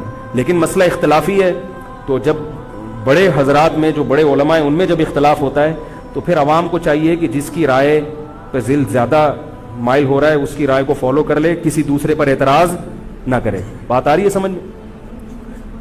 انشورنس کا متبادل ہے نا تکافل، پاک قطر تکافل، یا یہ سب میری رائے میں یہ سب ناجائز ہے. اس پر میں کبھی بیان کروں گا کیوں ناجائز ہے. تو بیان تو نہیں کرنا چاہیے، ان اختلافی مسائل کو ممبر پہ نہیں لانا چاہیے، لیکن یہ کہ اب ہر عالم تک اپنی بات پہنچانا بڑا مشکل ہے. تو میں چاہتا ہوں ایک بیان ایسا ہو تاکہ علماء تک بات پہنچ جائے. پھر علماء جب دونوں طرف کے دلائل رکھ کے فیصلہ کر لیں گے جس عالم کی جو رائے بنے، تاکہ دوسرا پہلو سامنے آ جائے. ابھی تو صرف جواز کا پہلو لوگوں کے سامنے آ رہا ہے، عدم جواز والا نہیں آ رہا. تاکہ دونوں پہلو آئیں، پھر علماء کی جو رائے بنے گی، جو جس کی رائے کو فالو کرتا ہے، ٹھیک ہے بھائی. تو میں یہ عرض کر رہا تھا، حضرت مفتی محمد تقی عثمانی صاحب بہت بڑے عالم ہیں، ان کی قدر کر لیں. ان کی تحریریں بڑی معتدل ہوتی ہیں اور ان کی رائے بہت ہی معتدل ہوتی ہے اور بہت مدلل ہوتی ہے. تو کربلا کے بارے میں، یزید کے بارے میں جو حضرت مفتی محمد تقی عثمانی صاحب کی رائے ہے وہ وہی ہے جو میں نے آپ کے سامنے بیان کی ہے. بات آ رہی ہے؟ نہیں آ رہی میرا خیال ہے. تو میں یہ نہیں کہہ رہا کہ میں نے ان کے تقلیداً ان کی تقلید میں یہ سب بیان کیا ہے، بلکہ جو مطالعہ کیا تو اس کے بعد ان کی رائے بہت زیادہ جاندار لگی ہے. اور یہ جو میں عرض کر رہا ہوں نا کہ یہ جو کربلا کے واقعات بیان کیے جاتے ہیں، ہر خطیب کا بیان دوسرے خطیب سے مختلف ہے. یہ خود اس کی علامت ہے کہ دال میں کچھ کالا کالا ہے. یہ ایک جگہ ٹکتے کیوں نہیں ہیں، ٹکتے کیوں نہیں ہیں.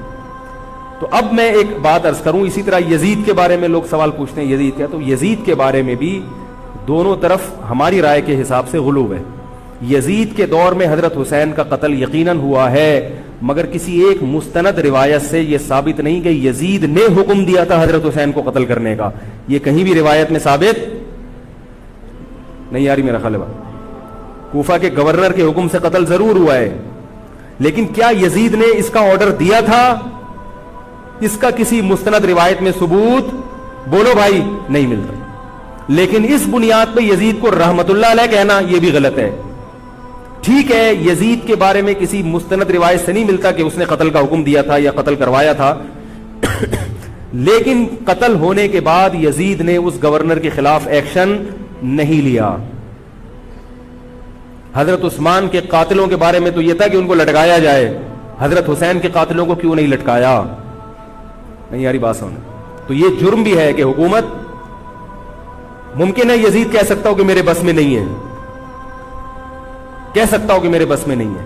تو بھائی آپ کے بس میں اگر نہیں ہے تو حضرت علی کے بس میں بھی نہیں تھا حضرت عثمان کے قاتلوں سے قصاص لینا.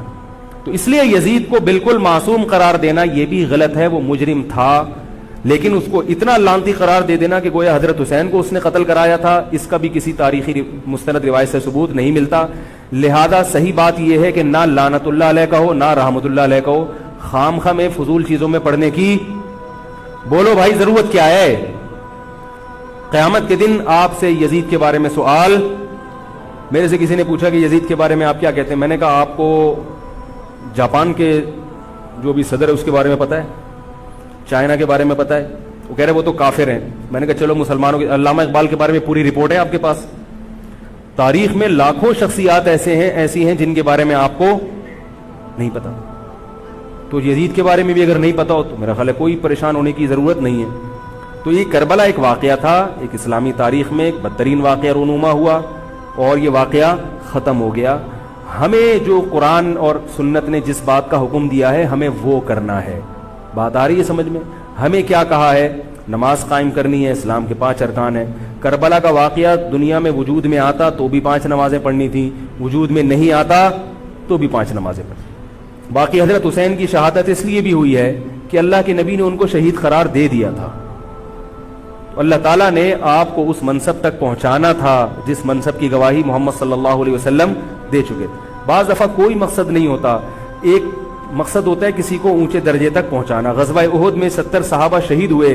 اللہ نے اس کی حکمت یہ بھی بیان کی، وَيَتَّخِذَ مِنْكُمْ شُهَدَاءَ، اللہ تم میں سے بہت سو کو شہادت کے درجے پر فائز کرنا چاہتا. تو حکومت تھی، حضرت حسین رضی اللہ تعالیٰ عنہ کو اللہ تعالیٰ نے شہادت کے مرتبے پر پہنچایا اور ظالم حکمرانوں کے مرتبے کو گھٹانا. تو یہ کام ہو چکا. اب ہمیں کیا کرنا ہے؟ ہمیں جو قرآن اور سنت ہے اس کو فالو کرنا ہے. محرم منانا کہیں بھی نہیں ہے اسلام میں. محرم حضرت حسین کی شہادت سے پہلے بھی آتا تھا، اس کے بعد بھی آتا ہے. تو اہل سنت والجماعت کا جو مذہب ہے، میں آپ کے 1-2 منٹ زیادہ لے رہا ہوں، بس یہ بات ختم کر رہا ہوں میں. دیکھو ہم شیعہ ہیں یا سنی ہیں؟ بولو نا بھائی. جو شیعہ لوگ ہیں ان کو وہ کرنے دو جو ان کا مذہب ہے. اختلاف اور فرقواریت وہاں ہوتی ہے جہاں آپ اپنا مسلک دوسرے پہ ٹھوستے ہو. ان کا مسلک ہے ماتم کرنا، ان کا مسلک ہے تو ان کو کرنے دو، وہ اللہ ان سے خود حساب لے لے گا. آپ کو ان سے اس مسئلے میں بحث کرنے کی ضرورت بولو بھائی نہیں. لوگ آفس میں لڑ رہے ہیں شیعہ سے، او بھائی مجھے فون کر کے کہتے ہیں، میں نے کہا یار وہ جب شیعہ ہے تو وہ کیوں مانے گا آپ کی بات؟ تو چھوڑ دو اس کو اپنے حال پہ. حق واضح ہے، باطل واضح ہے، اگر اس کو وہ سمجھ میں آ رہا تو کرنے دو. آپ کیوں الجھ رہے ہو؟ وہ آپ کو تو نہیں لے کے جا رہا نا ماتم کے لیے. کیا خیال ہے؟ تو اس کو بولو بھائی تمہارا مسلک اگر ہے تو تم ٹھیک ہے کرو یہ کام، لیکن یہ کام انڈور ہونے چاہیے، سڑکوں پہ نہیں ہونا چاہیے. سڑکوں پہ ہوگا تو دہشت گردوں کو موقع مل جائے گا دہشت گردی کا. ملک کا امن خراب ہوتا ہے. نہ ربیع الاول کے جلوس سڑک پہ نکلنے چاہیے اور نہ محرم کے جلوس سڑک پہ ہونے چاہیے. انڈور ہو ربیع الاول میں, جس کا مذہب ہے کہ بھئی ہم نے یہ کرنا ہے جلسہ, ٹھیک ہے, آپ گھر کے اندر جو مرضی کریں. گھر کے اندر تو کسی کو اجازت نہیں ہے نا گھسنے کی. آپ کوئی ہال لے لیں رینٹ پہ, آپ اس میں کر لیں. تو جو بھی ہے انڈور ہونا چاہیے. تو وہ شیعہ ہیں, ان کو وہ کرنے دو جو ان کا مذہب ہے. آپ آدھا تیتر آدھا بٹیر نہ بنو, یا تو پورے سنی بنو یا پورے شیعہ بن جاؤ. یہ درمیان کی چیز کوئی چاہتا ہے کہ میں بن جاؤں؟ ہے بھائی, نہ مرد ہو نہ عورت ہو. بیچ کا تو اچھا نہیں لگتا نا. ایک تو اللہ نے کسی کو بیچ کا بنا دیا, وہ تو آزمائش ہے. خود سے جو بیچ کا ہوتا ہے وہ کسی کو بھی پسند, بول لو نا بھائی, نہیں ہوتا. تو بیچ کے نہ بنو. اہل سنت کے ہاں شیعہ کا مذہب جو ہے وہ کرنے دو اس کو. یہ ہمیشہ سے چلا آ رہا ہے, آج کا نہیں ہے, یہ صدیوں سے چلا آ رہا ہے. آپ نہیں ختم کر سکتے اس کو. یہ حضرت عیسیٰ علیہ السلام آئیں گے تو امت ایک پر جمع ہوگی. باقی جو شیعہ ہے وہ شیعہ ہے, جو سنی ہے وہ سنی ہے. جو اپنی مرضی سے سنی بن جائے ٹھیک ہے, نہیں بنے اللہ جانے. خام خامے فیس بک پر ایک دوسرے کے خلاف کیچڑ, یوٹیوب پر کیچڑ, تقریروں میں کیچڑ.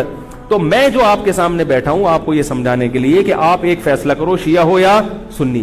اگر سنی ہو تو پھر محرم کی سنی مذہب میں اتنی اہمیت نہیں ہے جتنی ہمارے ہاں بیان کی جاتی.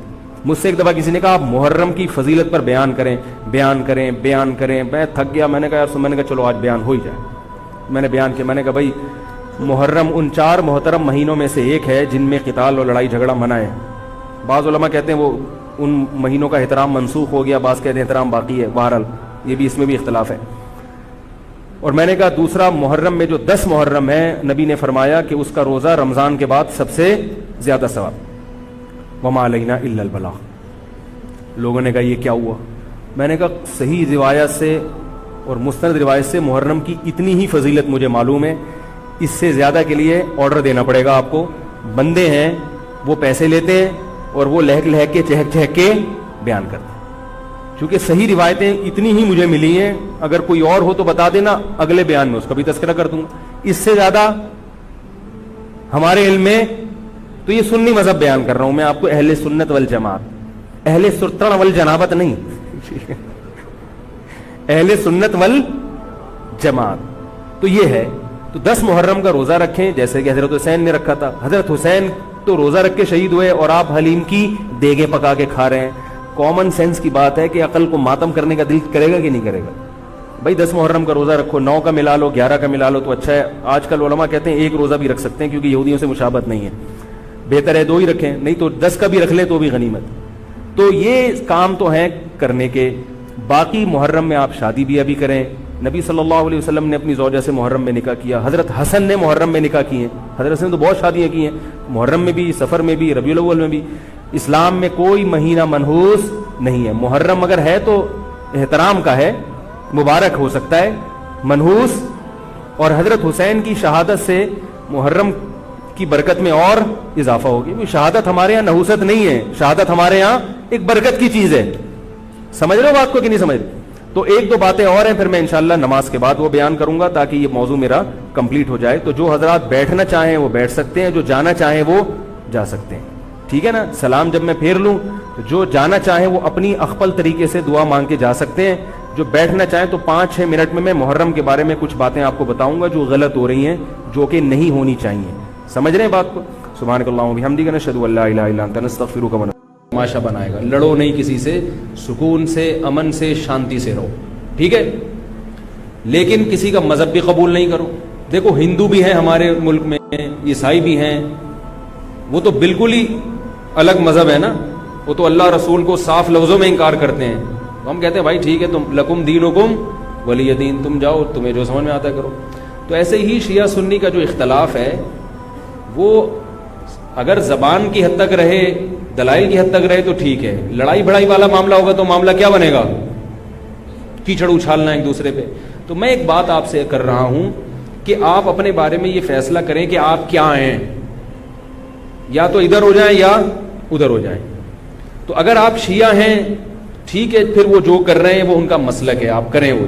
لیکن اگر آپ سنی ہیں تو پھر آدھا سنی آدھا ادھر آدھا ادھر, بیچ کا نہ بنے.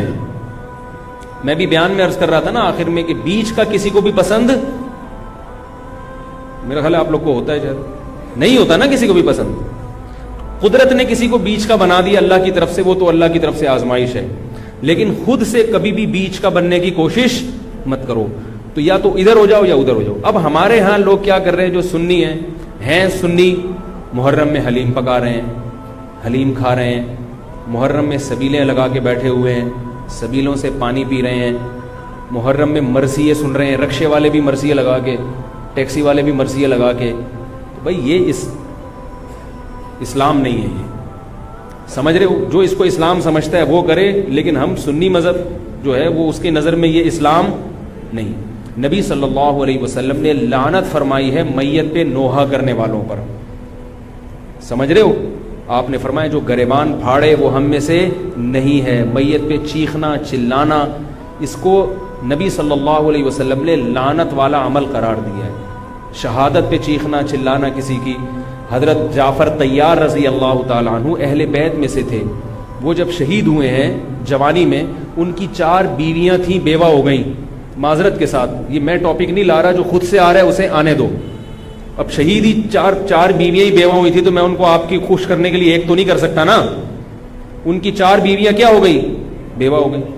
تو جب ان کے گھر میں اطلاع ملی ہے کہ آپ کے جوان شوہر شہید ہو گئے, تو ان کے رونے کی آوازیں آئی ہیں, چیخنے چلانے کی آوازیں آئیں. آپ صلی اللہ علیہ وسلم کو اتنا غضب آیا, آپ نے فرمایا کہ جاؤ خاک پھینک کر آ جاؤ ان کے منہ میں, اب ان سے کہو کہ اپنی آوازوں کو پس کریں. حضرت جعفر طیار بھی اہل بیت میں سے تھے, نبی کے سگے چچا کے بیٹے تھے. تو اہل بیت کی شہادت پر آپ صلی اللہ علیہ وسلم نے چیخنے چلانے سے, رونے سے منع کیا. اور حضرت جعفر طیار ظلمن شہید ہوئے تھے نا, ظلم ہوا تھا ان کے اوپر. تو اسی طرح ہم یہ کہتے ہیں کہ جیسے حضرت جعفر طیار اہل بیت میں نبی کے سگے چچا زاد بھائی, حضرت حسین نبی کے نواسے, تو جیسے حضرت جعفر طیار کی شہادت پہ چیخنے چلانے والے کو نبی صلی اللہ علیہ وسلم نے پسند نہیں کیا. حالانکہ ان کی بیویوں کا رشتہ, بیوی کا جتنا قریبی رشتہ اپنے شوہر سے ہوتا ہے, اتنا قریبی رشتہ ہمارا حضرت جعفر طیار یا حضرت حسین سے نہیں ہے. رشتہ یقیناً ہے, مگر اتنا قریبی نہیں جتنا بیوی کا ہوتا ہے, اولاد کا ہوتا ہے. تو جب بیویوں کو رونے کی اجازت نہیں ہے, جو سب سے زیادہ متاثر ہوئی ہیں, تو ہم اور آپ کو حضرت حسین کی یاد میں چیخنے چلانے کی اجازت کہاں سے ہوگی؟ ہم زیادہ فنٹر بننے کی کوشش کیوں کر رہے ہیں بھائی, زیادہ آگے نکلنے کی کوشش کیوں کر رہے ہیں؟ یقیناً اہل بیت سے ایمان, اہل بیت سے محبت ہمارے ایمان کا جزو ہے, مگر اس محبت کا اظہار اس طرح سے کرنا ہے جس طرح سے اہل بیت سے محبت کا نبی نے حکم دیا ہے. نہیں آ رہی میرا خیال ہے بھائی, پولیس کی تو ضرورت نہیں ہے. جس طرح سے حکم دیا ہے بھائی اس طرح سے اہل بیت سے محبت کرنی ہے, اپنی طرف سے نہیں کرنی ہے آپ نے. تو پہلی بات تو یہ حدیث سمجھ میں آ گئی, اور آپ صلی اللہ علیہ وسلم نے چیخنا چلانا, گریبان پھاڑنا اور یہ سب کے منع کیا ہے. تو سنی مذہب میں ماتم کی اجازت, چیخنے چلانے کی, ہا ہو کرنے کی اجازت نہیں ہے. سمجھ رہے ہو بات کو؟ تو آپ یہ کام نہ کریں, مرثی آپ نہ سنیں, انہیں سننے دیں, انہیں کرنے دیں. آپ رکشہ ٹیکسی چلا رہے ہو, کہہ رہے محرم کے احترام میں گانے نہیں لگاؤں گا, مرثیے لگا دوں گا. بھائی نہ گانے لگاؤ نہ مرثیے لگاؤ. اور مرثیوں میں جس طرح سے اہل بیت کا نام لیا جاتا ہے, اس میں اہل بیت کی عزت نہیں ہے بلکہ اہل بیت کی توہین ہے. ہائے زینب, ہائے یوں, ہائے یوں. آپ اپنے گھر کی عورتوں کو چاہتے ہو کہ سڑک پہ ان کا اس طرح سے ہائے ہائے کر کے نام لیا جائے روڈ پہ؟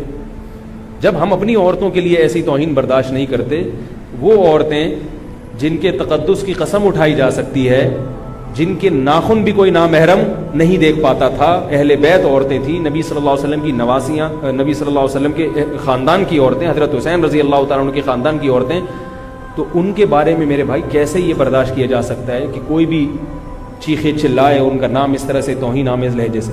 اسلام نے اکرام سکھایا ہے, عزت اور احترام سکھایا ہے, اور عزت و احترام کے اصول اور آداب بھی سکھائیں. تو اس لیے آپ لوگ یہ کام نہ کریں, جو کر رہا ہے اس سے بحث بھی نہ کریں. بولے میں ٹھیک ہے تمہارا مسلک ہے تو کوئی بات نہیں, تم کر لو, ہم ہی نہیں کریں گے.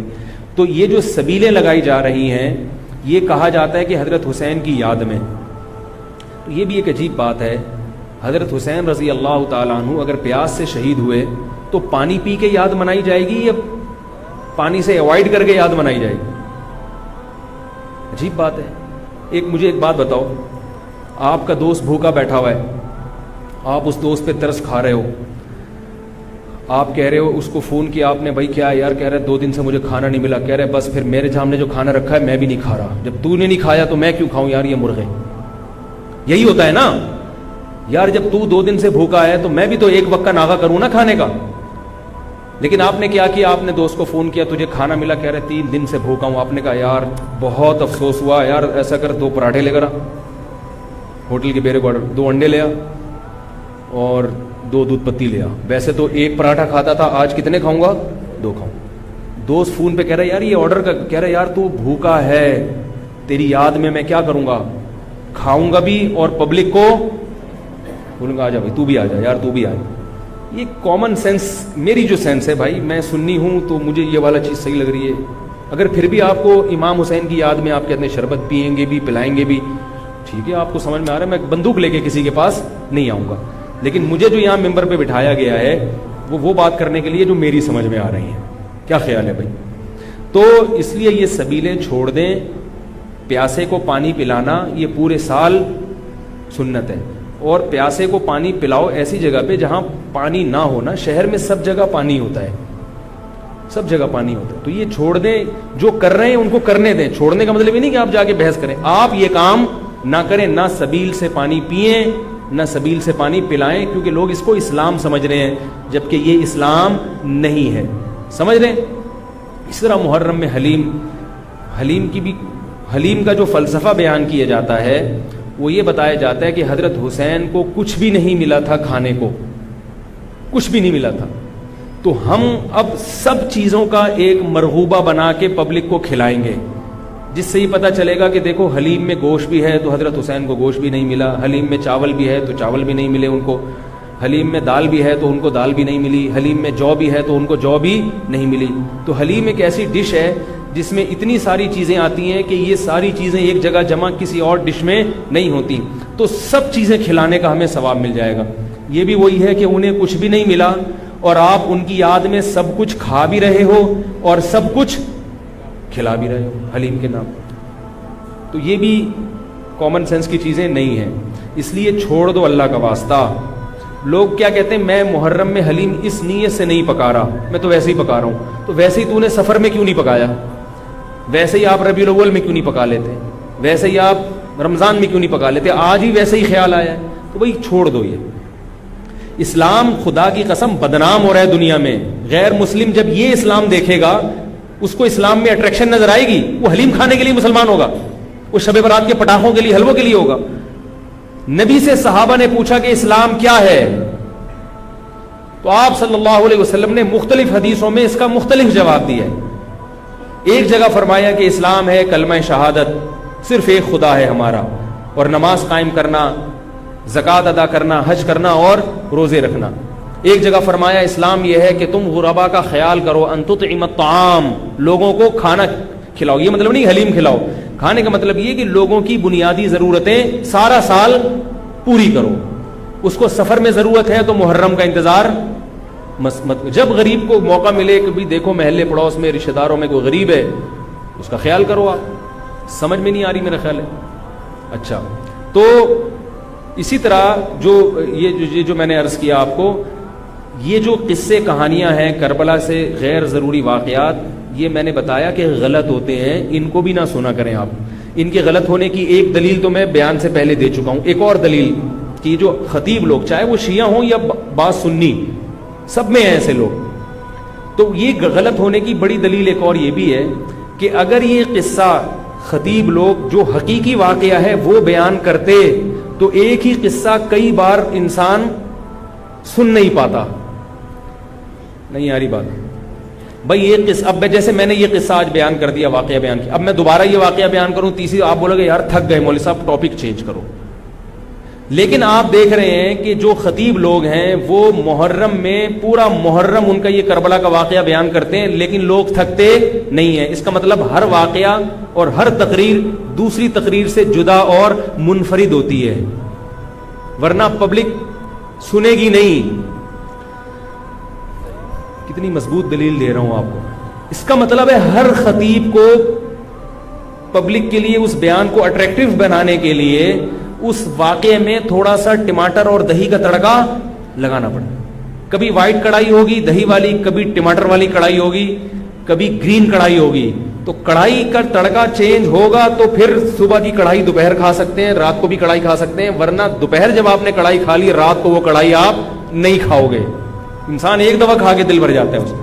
تو یہ خود اس بات کی دلیل ہے. خطیب ہر بیان میں کوئی نئی چیز لے کر آ رہا ہے. اس کا مطلب ہے کہ بھائی ایک واقعہ تھا تو وہ ایک ہی دفعہ ہوا ہے نا واقعہ, اس کو ہر دفعہ وہی ہونا چاہیے نا. ہر دفعہ آپ نے اس میں کچھ نئی چیز لایا ہو تو اس کا مطلب ہے کچھ دال میں گڑبڑ ہے. یہ بھی اس بات کی دلیل ہے. اس لیے یہ چیزیں چھوڑ دیں.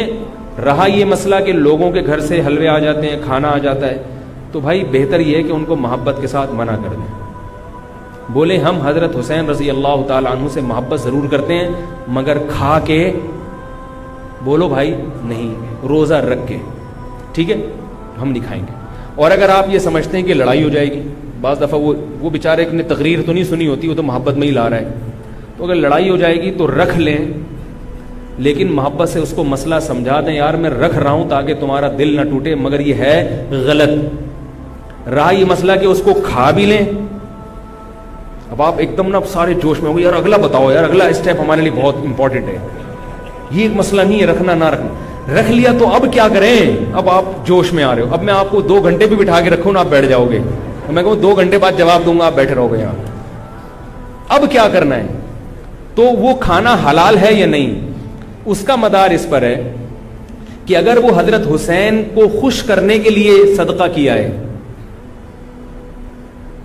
خوش کرنے کے لیے, تو غیر اللہ کا تقرب حاصل کرنے کے لیے کوئی عبادت کرنا یہ شرک ہے. آئی بات سمجھ میں؟ نہیں آ رہی میرا خیال ہے.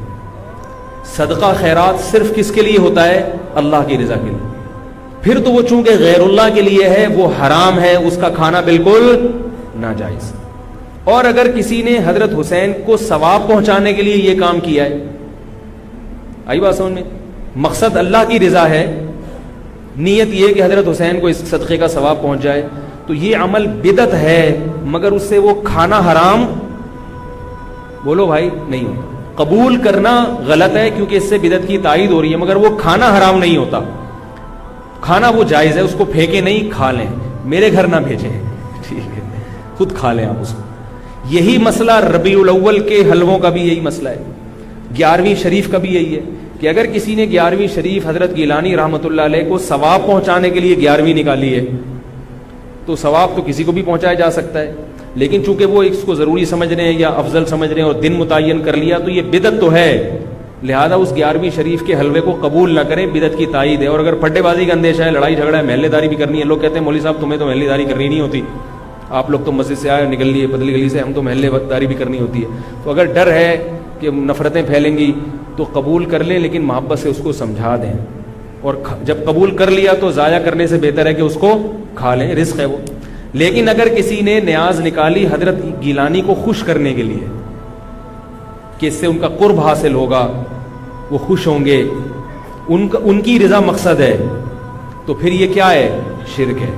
کیونکہ صدقات و خیرات صرف اور صرف جانور کا حلال کرنا صرف اللہ کے لیے صدقہ, یہ عبادت جتنی بھی ہیں وہ صرف کس کے لیے ہوتی ہیں؟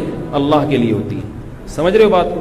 تو پھر اگر غیر اللہ کے لیے ہے پھر یہ نظر لغیر اللہ ہے, یہ حرام ہے, ناپاک ہے, نجس ہے. پھر ایسی صورت میں آپ اس کو نہیں کھا سکتے. کیا پوچھ رہے ہیں آپ؟ ہاں یہ بڑا سوال. اب آپ ڈسٹرب ہو رہے ہیں کہ آپ نے تو بجائے فائدے کے ہمیں اور کنفیوز کر دیا. پتہ کیسے چلے گا کہ یار یہ کیا ہے؟ تو پتہ ایسے چلے گا, اس سے پوچھ لو, اس سے پوچھ لو بھائی یہ کیا ہے, یہ کیوں لا رہے ہو, تو بتا دے یار یہ حضرت حسین کی یاد میں ہے. تو آپ بولو حضرت حسین کی یاد کیا کا مطلب ہے؟ ان کو ثواب پہنچانے کو کہتے ہیں, ثواب پہنچانے کے تو بولو یار غلط ہے, بدعت ہے, لیکن بسم اللہ.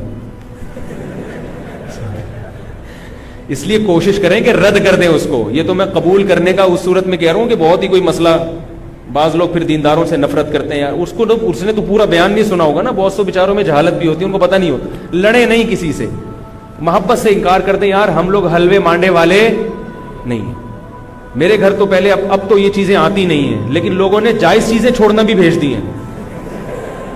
او بھائی میں نے حلوے مانڈوں کا انکار کیا ہے, عید پہ عید الفطر کا دن کتنا مبارک ہوتا ہے, اس میں تو ایک دوسرے کے ہاں کچھ لے جا رہے ہیں. میں پاکستان کا واحد امام ہوں جس کے ہاں عید الفطر کے دن بھی کچھ نہیں آتا. میں اللہ کا شکر ہے کھانے پینے کا بھوکا نہیں ہوں الحمدللہ, مجھے اللہ نے بہت رزق دیا. ایک دن میں نے اپنے خاص دوست سے پوچھا, میں نے کہا یار عید کے دن تو امام کو تو لوگ تھوڑا سا پوچھ لیتے ہیں, ٹھیک ہے اللہ نے مجھے بہت دیا ہے, لیکن اتنا بھی پھیکا نہیں ہونا چاہیے پبلک کو کہ امام سے اتنی عقیدت تو ہوتی ہے. یار عید بقرعید میں تو اڑوس پڑوس لوگ امام صاحب کے گھر کوئی بریانی شریانی, میں نے کہا مجھے شوق نہیں ہے کوئی بریانی شریانی کا, لیکن مجھے لوگوں کے اس ایٹیٹیوڈ پہ تعجب ہوتا ہے کہ مجھے 10 سال ہو گئے تو عید پہ تو کچھ بھیج دو. تو ان صاحب نے مجھے کہا اسی محلے کے, انہوں نے کہا اصل میں لوگ ایسا نہیں ہے کہ آپ سے نفرت کرتے ہیں, آپ نے بیانات اس قسم کے کیے ہوئے ہیں کھانے پینے کے بارے میں کہ لوگ ڈرتے ہیں. لوگ کیا کرتے ہیں, ڈرتے ہیں ابھی کہیں بھیج دیا تو ایسا نہ ہو کہ وہیں سے واپس کر دیں. یہ اتنا سخت آپ نے اس میں موقف اختیار کیا. تو میں نے کہا وہ تو حلوے مانڈوں کے بارے میں اختیار کیا. تو خیر عید پہ اب امید ہے انشاءاللہ ٹھیک ہے لیکن نہ بھیجیں آپ لوگ, محبت بس زبان سے اظہار کر دیں. میں ایک مسئلہ بیان کر رہا ہوں کہ میرے بیانات اس بارے میں ایسے ہوتے ہیں کہ لوگ یہ سمجھتے ہیں کہ یہ نفس ہدیے کے ہی خلاف ہے, ان کو ہدیہ دیا تو کوئی تھپڑ نہ مار دیں کھینچ کے. تو ایسا ایٹیٹیوڈ, میں نے کہا اچھا ہے یہی رہنے دو, اس سے ایک تھوڑی سی لوگوں میں عزت رہے گی کہ لوگ سمجھتے ہیں بڑی سینگ ہے نہیں مگر ٹکر مارتے ہیں یہ. تو یہ اس لیے ہم نے سخت موقف اختیار کیا ہے کہ لوگ امام کو کی توہین کرتے ہیں. اب ایک صاحب کے ابا کا انتقال ہو گیا, ہر جمعرات کو میرے گھر کوفتے, انڈے آلو اور کوفتے لے کر آ رہے ہیں. ہم تو جمعراتی مولوی ہیں نہیں, مجھے یہ پتہ ہی نہیں تھا کہ آج جمعرات ہے. میں نے کہا چلو بیچارہ عقیدت محبت میں لا رہا ہے تو میں رکھ لیتا تھا. گھر والوں نے پھر جب ہر جمعرات کو ہونے لگا تو گھر والوں نے جمعرات کو رات کو کھانا پکانا ہی چھوڑ دیا. انہوں نے کہا یار جب آ ہی جاتا ہے تو میں نے کہا چلو ٹھیک ہے اللہ دے رہا ہے. بیچارہ ہے بھی عقیدت محبت میرا نمازی تھا, کوفتوں کا ٹائٹ قسم کا بڑا مزیدار سالن آ رہا تھا. ایک دن مجھے خیال ہوا کہ یار کچھ دن پہلے ان کے ابا کا بھی انتقال ہوا ہے اور یہ جمعرات بھی ہے, ایسا تو نہیں ابا کے ثواب کے لیے مجھے کھلا رہے ہوں. میں نے ان سے پوچھا یہ آپ اپنے ابا کو ثواب پہنچانے کے لیے مجھے کھلا رہے ہو؟ انہوں نے کہا جی. میں نے کہا یار آپ مجھے ایک بات بتاؤ کہ آپ کے دادا کا جب انتقال ہوا تھا تو آپ نے اپنے ابا کو کبھی گفٹ دیا یا کھانا کھلایا؟ تو اس لیے کھلائے نا کہ وہ آپ کے ابا ہیں. اگر ابا کو کسی دن آپ نے کھلایا, ابا پوچھے بیٹا کیوں کھلا رہے ہو, آپ کے ابا دادا کا انتقال ہوا ہے ان کے ثواب کے لیے آپ کو کھلا رہا ہوں, ابا کو غصہ آئے گا کہ نہیں آئے گا؟ اور بھائی ابا کو جو کھلایا جاتا ہے اس لیے نہیں کہ دادا کی موت واقع ہو گئی, ابا کو اس لیے کھلایا جاتا ہے کہ وہ ابا ہیں. نہیں آ رہی بات سمجھ میں؟ آپ اپنی منگیتر کو ایزی لوڈ کرا رہے ہو 500 کا, وہ کہے بھائی کیوں کرا رہے ہو؟ اصل جواب یہ کہ بھائی وہ تو غلط ہے یہ ایزی لوڈ نہ کرایا کریں, لیکن جو آج کل عرف چل رہا ہے آپ کیا کہو گے؟ بھائی ایک تعلق ہے, ایک محبت ہے, میں چاہتا ہوں یہ رشتہ نہ ٹوٹے, یہ کہو گے نا. اگر آپ نے کہا میری چونکہ دادی کا انتقال ہوا ہے تو چونکہ ان کو ثواب پہنچانے کے لیے کوئی غریب مسکین بھیکاری مل نہیں رہا تھا تو میں نے کہا تم ہی ہو غریب تو چلو میں تمہیں 500 روپے کا بیلنس لوڈ کرا لوں, اس کو غصہ آئے گا کہ نہیں آئے گا؟ اگر اس میں غیرت ہوگی تو غصہ آئے گا. تو یاد رکھو عزت دار, جس کو عزت دار, میں نہیں کہہ رہا میں عزت دار ہوں, لیکن جس کی کو آپ عزت دار سمجھتے ہو اس کو ہدیہ دیا جاتا ہے, اس پہ صدقہ نہیں کیا جاتا, ثواب پہنچانے کے لیے نہیں, ہدیہ دیا جاتا ہے اس کے اکرام کے لیے, اس سے محبت بڑھانے کے لیے, اس سے تعلق بڑھانے کے لیے. تو علماء کو ہدیہ دیا کرو ثواب کی نیت سے نہیں, محبت کی نیت سے. ثواب غریبی میں خود بخود ملے گا. نہیں آ رہی میرا خیال ہے, ثواب خود بخود غریبی میں مل جائے گا. تو میں نے ان سے کہا کہ بھائی یہ کوفتے کسی غریب کو کھلائے, میں اللہ کا شکر ہے غریب نہیں ہوں, کسی غریب کو صدقہ کر دیا کرے ابا کے ثواب کے لیے. آئندہ مجھے اس گلی میں آپ کوفتے لے کر گھومتے ہوئے نظر نہیں آئے, ٹھیک ہے؟ آئندہ نہیں نظر. تو یہ ایک صدقہ اور ہدیے میں فرق ہے کہ ہدیے میں سامنے والے کی عزت ہو, تبھی ہدیے میں بہت عزت احترام کے ساتھ کہ قبول کر لیں تو بڑی نوازش ہوگی آپ کی. اور ہدیہ مالدار علماء کو بھی دیا جاتا ہے, بلکہ مالدار علماء کو ہدیہ دینا زیادہ ثواب ہے کیونکہ اس میں ان کی بے عزتی کا پہلو بالکل بھی نہیں ہوتا.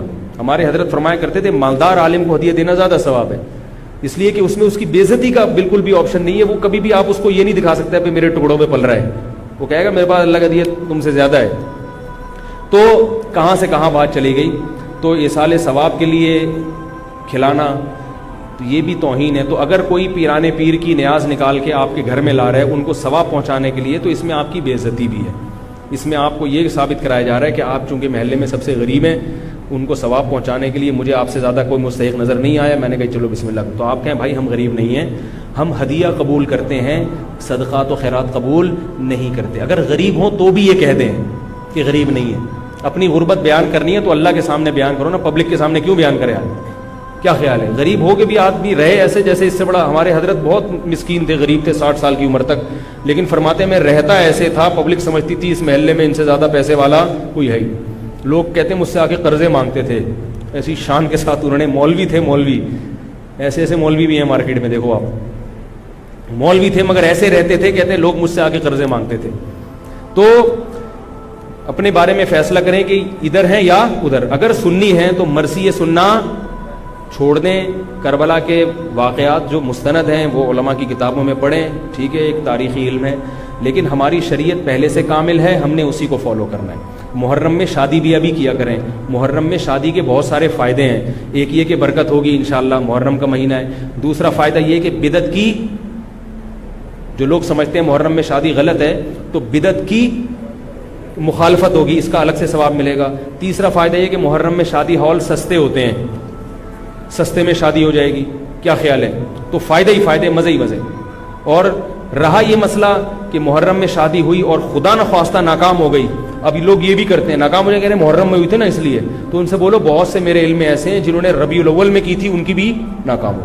شادی کے کامیاب ہونے یا ناکام ہونے کا تعلق اس سے نہیں ہے کہ رمضان میں ہو رہی ہے کہ محرم میں، وہ اس سے ہے کہ میاں بیوی کا رشتہ جوڑ کا تھا یا نہیں تھا، دونوں تمیز سے رہنا چاہتے ہیں کہ نہیں چاہتے۔ اگر دونوں تمیز سے رہنا چاہتے ہیں تو کہیں بھی نکاح ہوگا انشاءاللہ کامیاب ہوگا۔ اگر دونوں تمیز سے یا دونوں میں سے ایک میں اڑی ہے، وہ رہنا ہی نہیں چاہتا تمیز سے، تو حرم کے اندر بیت اللہ کے اندر بھی نکاح ہوگا تو وہ ناکام ہو جائے گا۔ سمجھ گئے؟ اللہ تعالی ہم سب کو سمجھنے کی، عمل کرنے کی توفیق عطا فرمائے۔ الحمدللہ رب العالمین۔